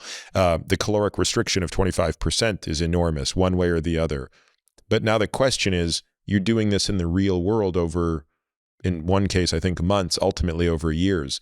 How did you think about tools for compliance to see that you could hit even close to those targets? I think it was a lot of work with our psychology group who said, we have to screen the people. We have to screen them for bias to the intervention, for adherence, and so on. And there was a lot of screening of our volunteers. Do you remember what your sort of rejection rate was? For every 10 people you screened, how many would pass the psychology test? It is in the consort diagram of the publication, but I know, if I recall correctly, for the 2-year study, we screened more than 5,000 people to enroll 225. Wow. So basically only 5% of people. There was web screening, telephone screening, in-person screening visit, and there were 5 screening visits, to make sure that they show up. If they don't show up for the screening visit, forget them. Yeah. And the first study, we published that in JAMA, and we did find that there was metabolic adaptation, or you become more efficient. And we had also some indication of less oxidative stress. We did what we call a COMET assay. You look at damage of DNA in nucleated blood cells, and we measure isoprostane and all that. After that, the 3 sites were Washington University with John Holosy, was Tufts in Boston with Susan Roberts, and us in Baton Rouge. And we, after our study was 6 months, our preliminary study. Theirs were 1 year. But after 2 years, when we analyzed the data and all that, we started to design the study, which was going to be the same for the 3 sites. And was the only difference in the short study, Eric, the duration of the study and the sample size to just confirm the technical doings of the study? No, they were all different. We insisted to have these 4 groups ourselves in the preliminary study. Boston had only 2 groups, low glycemic index versus higher glycemic index in the diet of the caloric restriction. And WashU, I don't remember the details, but there was a component of physical activity in their study. It was John Holosy was a biochemist of exercise and all that. Mm-hmm. But after that, we, compared our endpoints and our basically intervention, and we designed this study. Now, the RFA was specifying that they have to be non-obese. In our preliminary study, we didn't want to go because of this 10% weight loss. If you start with a BMI of 26 and you are 70 kilos and you have to lose 7 kilos, you become thin. And we decided about the range of BMI, and we decided for the study to go from 22 to 27.9 of BMI for admission. Means, normal weight on the upper range. Yeah, mostly normal weight, on the plus or minus side of normal weight. Up to 27.9. And, it was, we knew that they were going to lose at least 10%. And therefore, you cannot take somebody with a BMI of 20 to start with. You would have problems with bone mineral density. You may have problems with some safety concerns. Men and women, or just men? Men and women. Right. So the other thing you're going to have problems with menstrual cycle and things like that. Yeah. If you're going to. Yeah. And how long did they have to lose the 10% of body weight? Was they given 6 months to do this, or what were they forced into? Oh, we didn't have that in the final protocol, but in our preliminary protocol, it was over 3 months. It was a low-calorie diet. It was like 800 and some calories per day. It was all liquid diet. Provided by Pennington? Yeah. Yeah. But we could do kind of muffins and things like that from these. It's called Health One diet, and it's still on the market, by the way. But the 2-year study, then we decided, to my surprise, that they agreed to do the rate of living / oxidative stress first endpoint. And now let's go back to the subjects. Age 21 to 47 for women and 55 for men. BMI 22 to 28, and then going through a lot of screening to make sure that they were going to stick with us. And I can tell you, we randomized 2 to caloric restriction, 25%, for 1 to ad libitum, We had 95% completion in the ad libitum group and 85% in the calorie restriction. It's amazing for a 2-year study. And the retention was spectacular.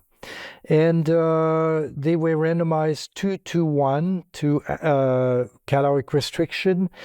Unlike the preliminary study we did in which we fed them entirely, they came to Pennington to basically learn how to cook whatever diet they wanted. It could be a low-calorie diet, a low-fat diet, a low-carbohydrate diet, a med diet. And sorry, Eric, tell me again, it was 25% CR target in the CR group?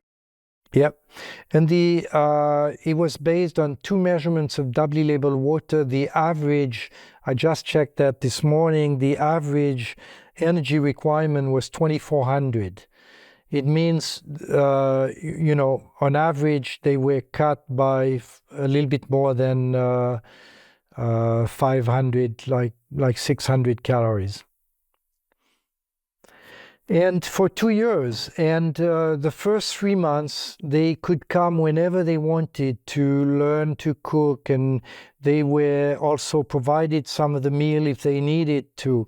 I remember one is still our star of the volunteers. His daughter thought he was working at Pennington because he was going every day to Pennington, and his daughter was 5 when they asked her at the kindergarten, where does your dad work? Oh, he works at Pennington. And he was a volunteer for our study.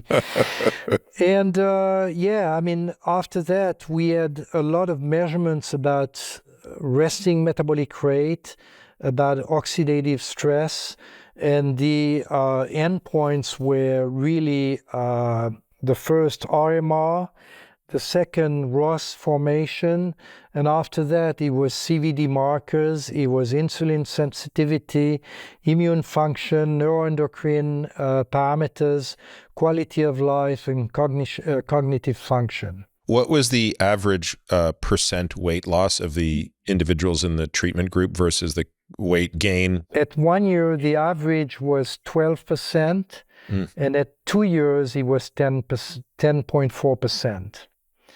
Now, the caloric restriction that we kind of estimated by doubly labeled water, it's called the intake balance method.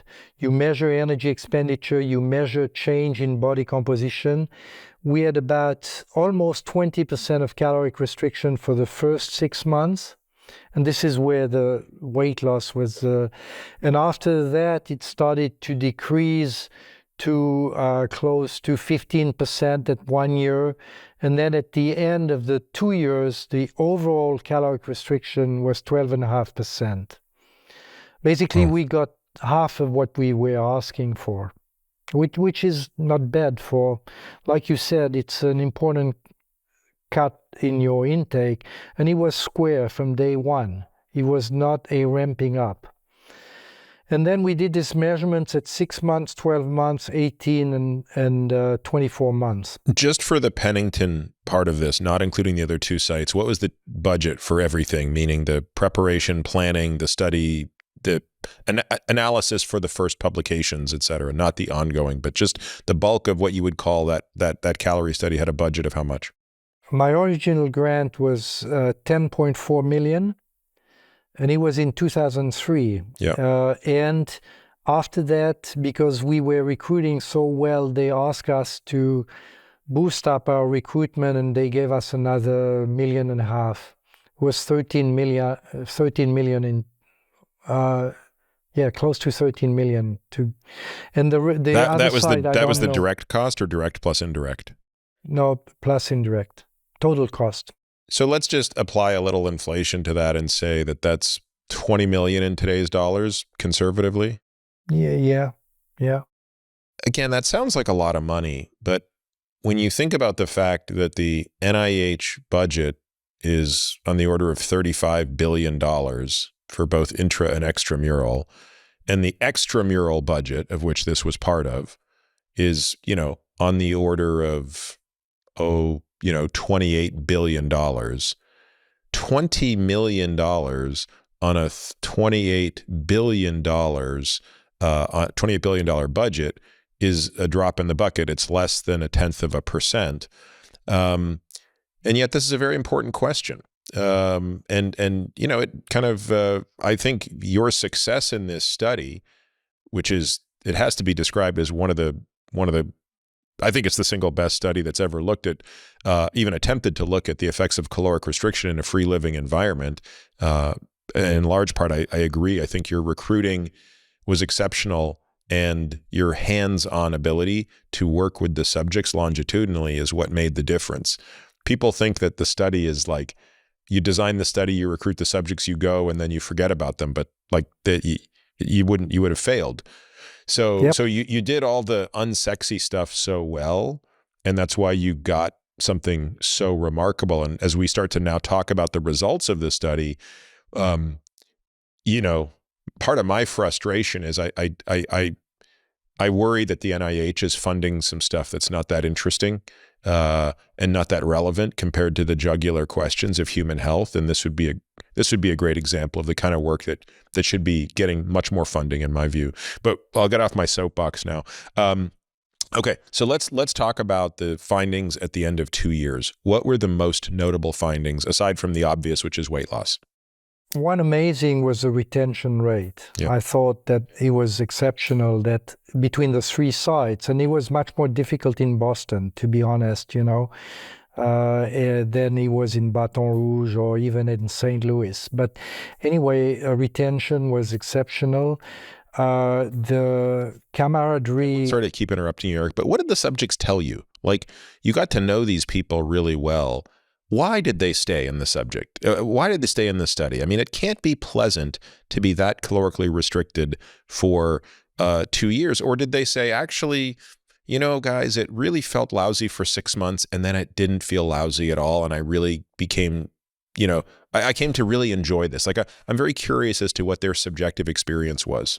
It's interesting that you are asking, because we have been interested in that, and we are even now following up these people who were studied from 2005 to 2008, and they are part of this legacy study, CALERIE legacy study. But it was really a kind of building a team between the investigators and the study coordinators and, you know, the study managers and all that, and the people. He was also providing them with some of the results, and we had to fight for that, because you know, normally you don't want to have people having their results, but we said, you know, it's not going to change their It's not behavior blinded. if we tell them about their total cholesterol, HDL, LDL, and it's not going to change anything, or their body composition. They love to see this DEXA, and, you know, my percent body fat went from, you know, 15 to 12 in a guy, and so on. And he was kind of building a, we had Mardi Gras with the volunteers. We had every 2 months we had a reception and all that, sending postcards for birthdays and all these kind of things are part of the retention and building a team between the investigators and the study volunteers. And I think we succeeded in that. But again, this was the screening, which was essential. Because you are right. I remember the first person that we randomized, she ended up in the ad-lib group. She came to my office and said, you know, I want to do this study because I have read about what it does to your metabolic health, to your cholesterol, to your body composition, and I'm in the control group. She was crying and said, but we're going to give you data, and after we're going to offer you maybe a weight loss or help you for caloric restriction and all these kind of things. Of course, 2 years later, we still see them, but not on a regular basis like during the study. But it's a lot of investment from the investigative group, and also for the study participants, because there are so many visits. Yeah. So Talk to me about the lipid changes, the markers of insulin sensitivity, the body composition changes. Let's just kind of run through the list of what improved. Again, I don't think it's a surprise that these things improved, but the magnitude in some cases is interesting.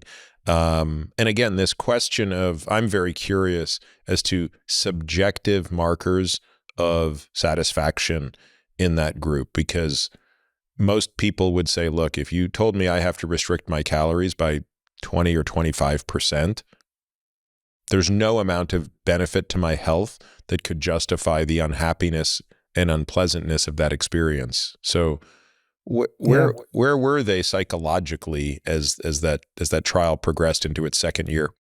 I think, first of all, there was quite a lot of press around the study at the time, done at a national level as well as local levels.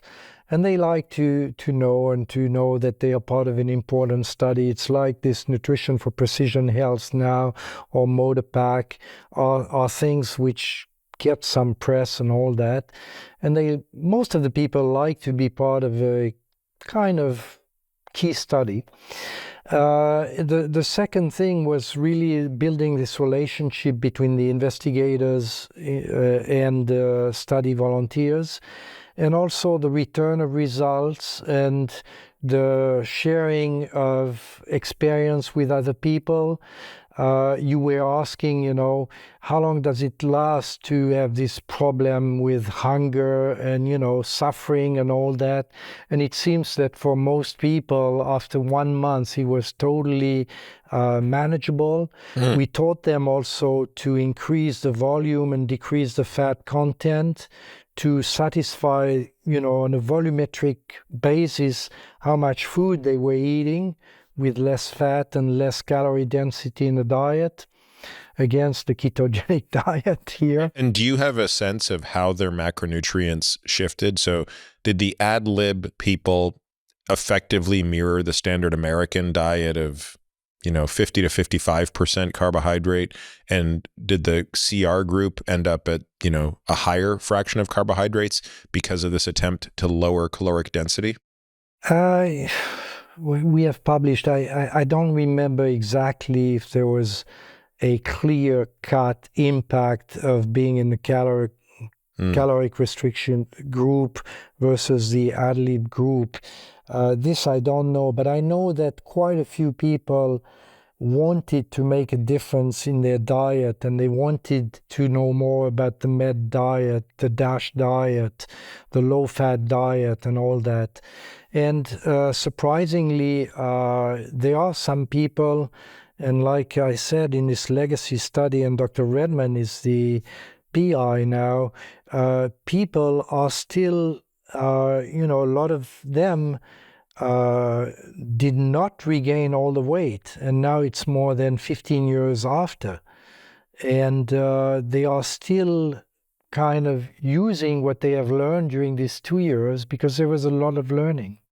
When was the last time you took blood or gathered any sort of data on those people besides weight? Like, in other words, is there any way to infer whether 2 years of caloric restriction 20 years ago had any lasting difference relative to the controls? Like I said, this legacy study is recruiting, targeting all the people. Now, I don't know how many. But we don't have the results sure yet. We're going to get. Yeah. No. Okay. No, it's ongoing now. Okay. But we did a 6-month follow-up study at Pennington, and here, people were continuing the caloric they were continuing. That's not the thing. They said, oh, heck with this study, I go back to my normal life. It was a game changer for their lifestyle for these people. So what do you think from an anti-aging perspective were the most important biomarkers that changed? Like, for example, did you do OGTTs or euglycemic clamps? I mean, how much did you scrutinize glucose disposal and insulin sensitivity in these people? Yeah, we didn't do clamps. Let me tell you, there are two kind of aging. There's primary aging, which is more like senescence or mitochondrial dysfunction or leaky membrane. And there is secondary aging, which is basically the impact of your environment and your lifestyle. When you ask about insulin sensitivity or cardiovascular factor, it's more secondary aging. And here we did a lot of measures. And Bill Krause published a quite cited paper like 5 years after the end of the study in JAMA on all the cardiometabolic risk factors. And everything was tremendously improved despite the fact that these people were healthy to begin with. BMI 22 to 27.9 and so on. And remarkable improvement in all these markers of secondary aging. Now, when it comes to primary aging, that's a different story because, it's much more difficult to measure autophagy, to measure mitochondrial function, to measure leakiness of a cell membrane in these people. And what we ended up to measure was really some of these biomark or the hallmarks of aging. You have probably seen these papers. Of course, yeah. There was one in 2012 and one 10 years later. We don't have as many data that we would like. But for example, we did measure mitochondrial biogenesis by looking at the relationship between nuclear markers and mitochondrial DNA. And we observed in humans that there was an increased mitochondrial biogenesis. Despite the fact that you use less energy, you become more efficient, you increase your biogenesis of mitochondria, which is quite spectacular because the ROS production or these reactive oxygen species are produced by older mitochondria. The new mitochondria are much more efficient. They don't produce as many ROS. So let me make sure I understand that, Eric. Sorry. You're saying that the people in the CR group had a greater turnover of their mitochondria. Yep. And it's interesting. In the muscle, skeletal muscle, he was. Yeah. And so we would expect that people who are calorically restricted would have lower ROS generation, but we would expect that the reason for that is lower substrate utilization. You're saying, yeah, they had lower ROS generation, but it might actually be just as much from the fact that they had more mitochondrial biogenesis and they were using newer machinery for the substrate utilization. So it could be both of those things are reducing ROS. Is that what you're saying? You are right, absolutely right. I think it's both. When it comes to mitophagy, these old mitochondria, it's been shown in insect, in rodents, that this is improved with caloric restriction. Autophagy, of course, all these organelles in the cells. Did you measure any of the tubules or anything for autophagy? No. No, LCT, no. Okay. But we measured mitochondrial turnover by this method, and we found that it was increased with caloric restriction. And I think you are right on the point here. There's both mechanism, less energy requirement, but also more efficient mitochondria. Today, if you were to do this study, for example, I mean, I know the legacy study isn't the same because not as many of the people are going to still be carrying out. But if you could go back and look at the banked samples, are there any other biomarkers you would be able to look at today vis-a-vis the hallmarks of aging? Is there anything we could be doing to better understand senescence? What would you look at in terms of inflammatory markers? I would certainly put that down as primary aging. How much of a suite of the interleukins, TNF and things of that nature did you look at? Yeah, I mean, we did at 6, 12, and 24 months. We didn't do 18 months for that, but we had the whole panel of inflammation and high sensitivity CRP, and then all the interleukin, TNF alpha, and all Everything that. improved, or just some things? No, everything improved. One thing which was spectacular when it comes to immune function, we did some imaging of the thymus, and there was loss of fat. Involution. Oh, involution. Okay, fat reduction. Yeah. There was a reduction of fat in the thymus. And our friend Deep Dixit was all excited by that, and this is why he pursued all the immune, responses from transcriptomics in different tissues and all that. But we chronic inflammation. First of all, it was not abnormal to begin with, but there was tremendous improvement. And I think that Bill Krause, in the discussion of his paper, if I recall, he used the Framingham Index of cardiometabolic health, and there was an improvement in the age. Yep. I don't know exactly the index. Yeah, using the Framingham risk calculator, of course, everything would have got better based on the biomarkers. And it was quite spectacular. It was like they were gaining 10 years in 2 years. I mean, again, Eric, I think it's very interesting, and I think it is hands down the best experimental evidence we have that caloric restriction, for those who can do it, may indeed be a great tool. Of course, there are other questions that I think can't be answered by this study based on its duration and the age of the subjects. And that is, would those benefits extend into the 8th decade of life, a period of time when sarcopenia becomes a significant driver of not just mortality, but truly morbidity? And would we indeed see a trade-off in lean muscle? Again, the answer is not necessarily that you would. I do think that one could indeed consume fewer calories without any restriction of protein, and while doing all of the necessary strength training. So in other words, I think there's a deliberate way to do this. But, if one were just to kind of restrict calories and lose lean mass, I mean, I don't remember, Eric, but obviously the subjects got lighter, and obviously their body composition improved, meaning they disproportionately lost fat to muscle. But do you recall if there was also a meaningful reduction in lean tissue independent of the improvement in body composition?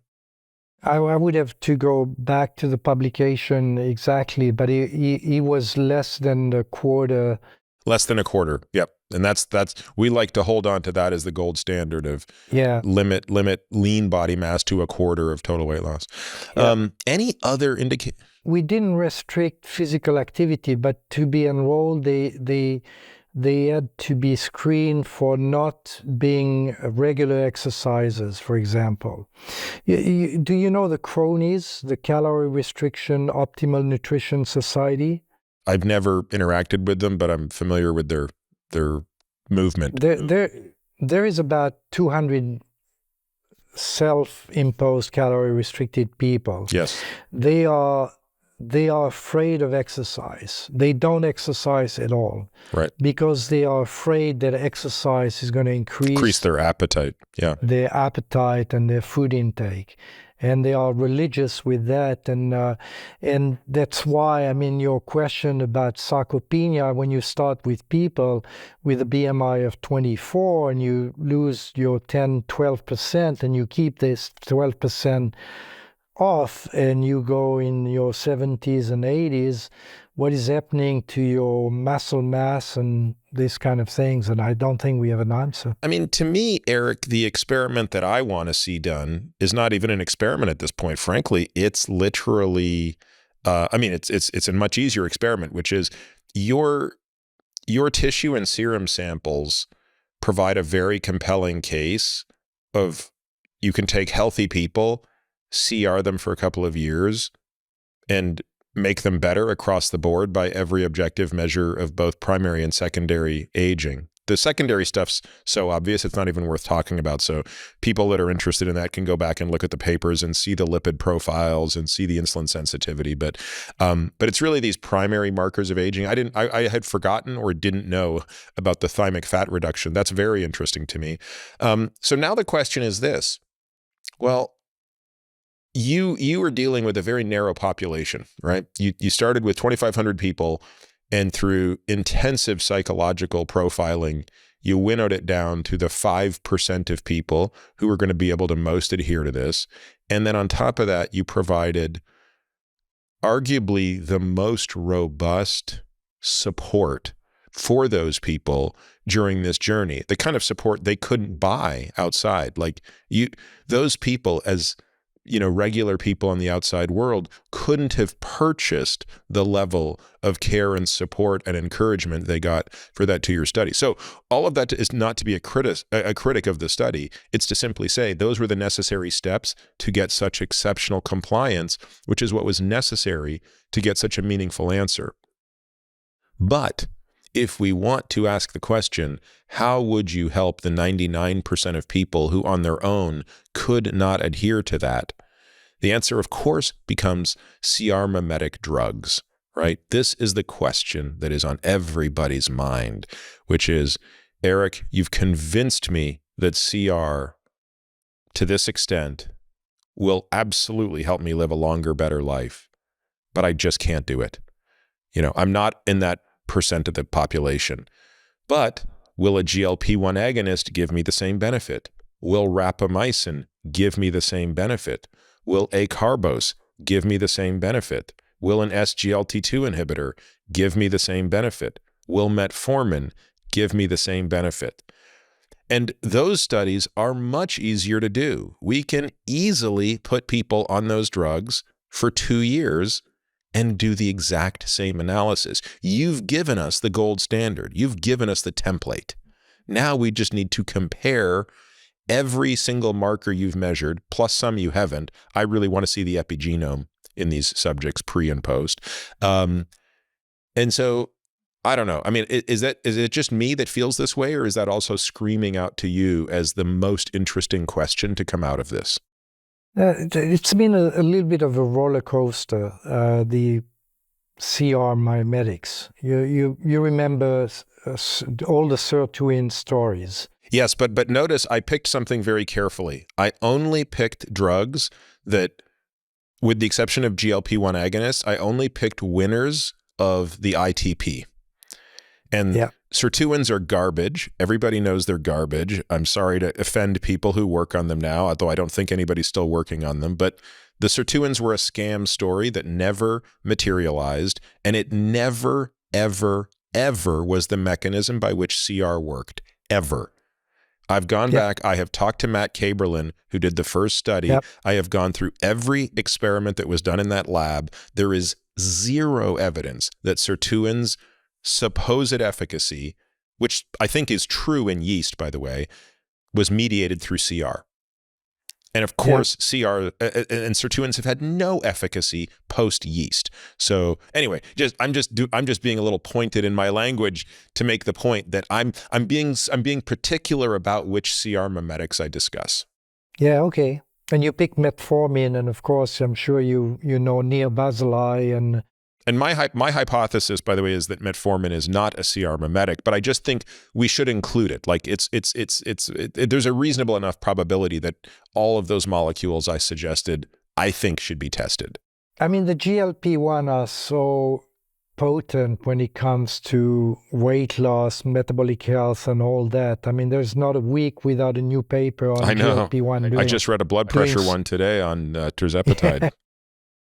And why would that be? Because when you calorie restrict yourself, you eat less, and therefore you stimulate less these GI peptides. And why would I don't see a relationship. None of it makes sense. None of it makes sense.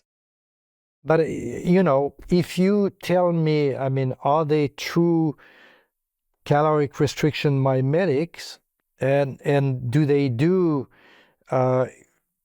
decrease oxidative stress? Do they do improve insulin sensitivity and all that? Among the one you cited, there's a lot of those. And now the question is how do you go about to test that? And of course, there is all these failed drugs and things which have been tested for toxicity and safety and all that some people want to recycle in aging, and I'm not sure where it's going to be. To me, the secondary aging, which is the impact of your lifestyle and your environment, is what we should target first. The primary aging, I like to hear David Clark talking about autophagy or the people on the East Coast and all that, but what do you do to have more autophagy or more mitophagy and all that? I don't know. I mean, we know exercise does it, right? I mean, we know that autophagy is not just fueled by caloric restriction, but exercise is an incredibly potent driver of that for similar mechanisms, right? You could argue that it's basically a substrate utilization problem. It's the input, it's the output. And when you transiently deprive the output, right, if you drive more output and you transiently create a deficit of energy, I don't think at the cellular level the body is particularly concerned with, am I short on what's coming in, or am I short because too much is going out? And again, this doesn't have to be an either or. Like that's the beauty of biology, is we can look for accretive solutions. So I think that those particular geroprotective agents, Eric, are probably not going to be as impressive on the secondary markers of aging, with the exception of the GLP-1 agonist, because of the obvious weight loss. I don't think metformin, RAPA, SGLT2s, acarbose are going to result in weight loss. And even in the ITPs, they did not result in weight loss. Remember, the hypothesis of David Allison, who proposed acarbose, is this is going to be a CR mimetic that induces weight loss because of bad absorption. Well, guess what? Those mice weighed the exact same amount. They just lived a heck of a lot longer, suggesting it was actually the glucose metabolism that gave the benefit. But I don't know. Anyway, I just think, Eric, what you've done is amazing. I think that, and I know it just wasn't you. Of course it wasn't you. I mean, you had an incredible team. I've been to Pennington on many occasions. I think it's a wonderful place, and I think it's dedication.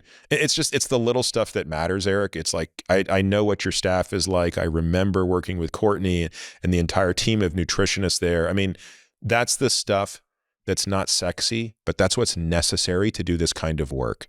And I hope that through this podcast we're giving people an appreciation for how hard it is to do nutrition science. If you're an experimentalist, anybody can do epidemiology. And I kind of share the view of George and John and the people who think that it is a very, very limited use, not of no use. There is a case, but we over-index on that stuff, when what we really, in my mind, need to be doing is doubling down on the kind of work you do, because that's the only place I think we're going to get causal information, and information that we could make people's lives better with. So thank you for what you're doing. My pleasure. And stay tuned, because you mentioned time-restricted eating, and now there is a study which is going to be implemented in a year or two, a 5-year intervention, calorie restriction versus time-restricted eating. What's the time window of restriction going to be? I don't know the details. The protocol is not finalized. It's one of these exercises where, we were part of one of the study, and you put all the brain together and but it's going to be probably 8 hours a day. All right. My vote, if you give me a vote, Eric, make it more restrictive.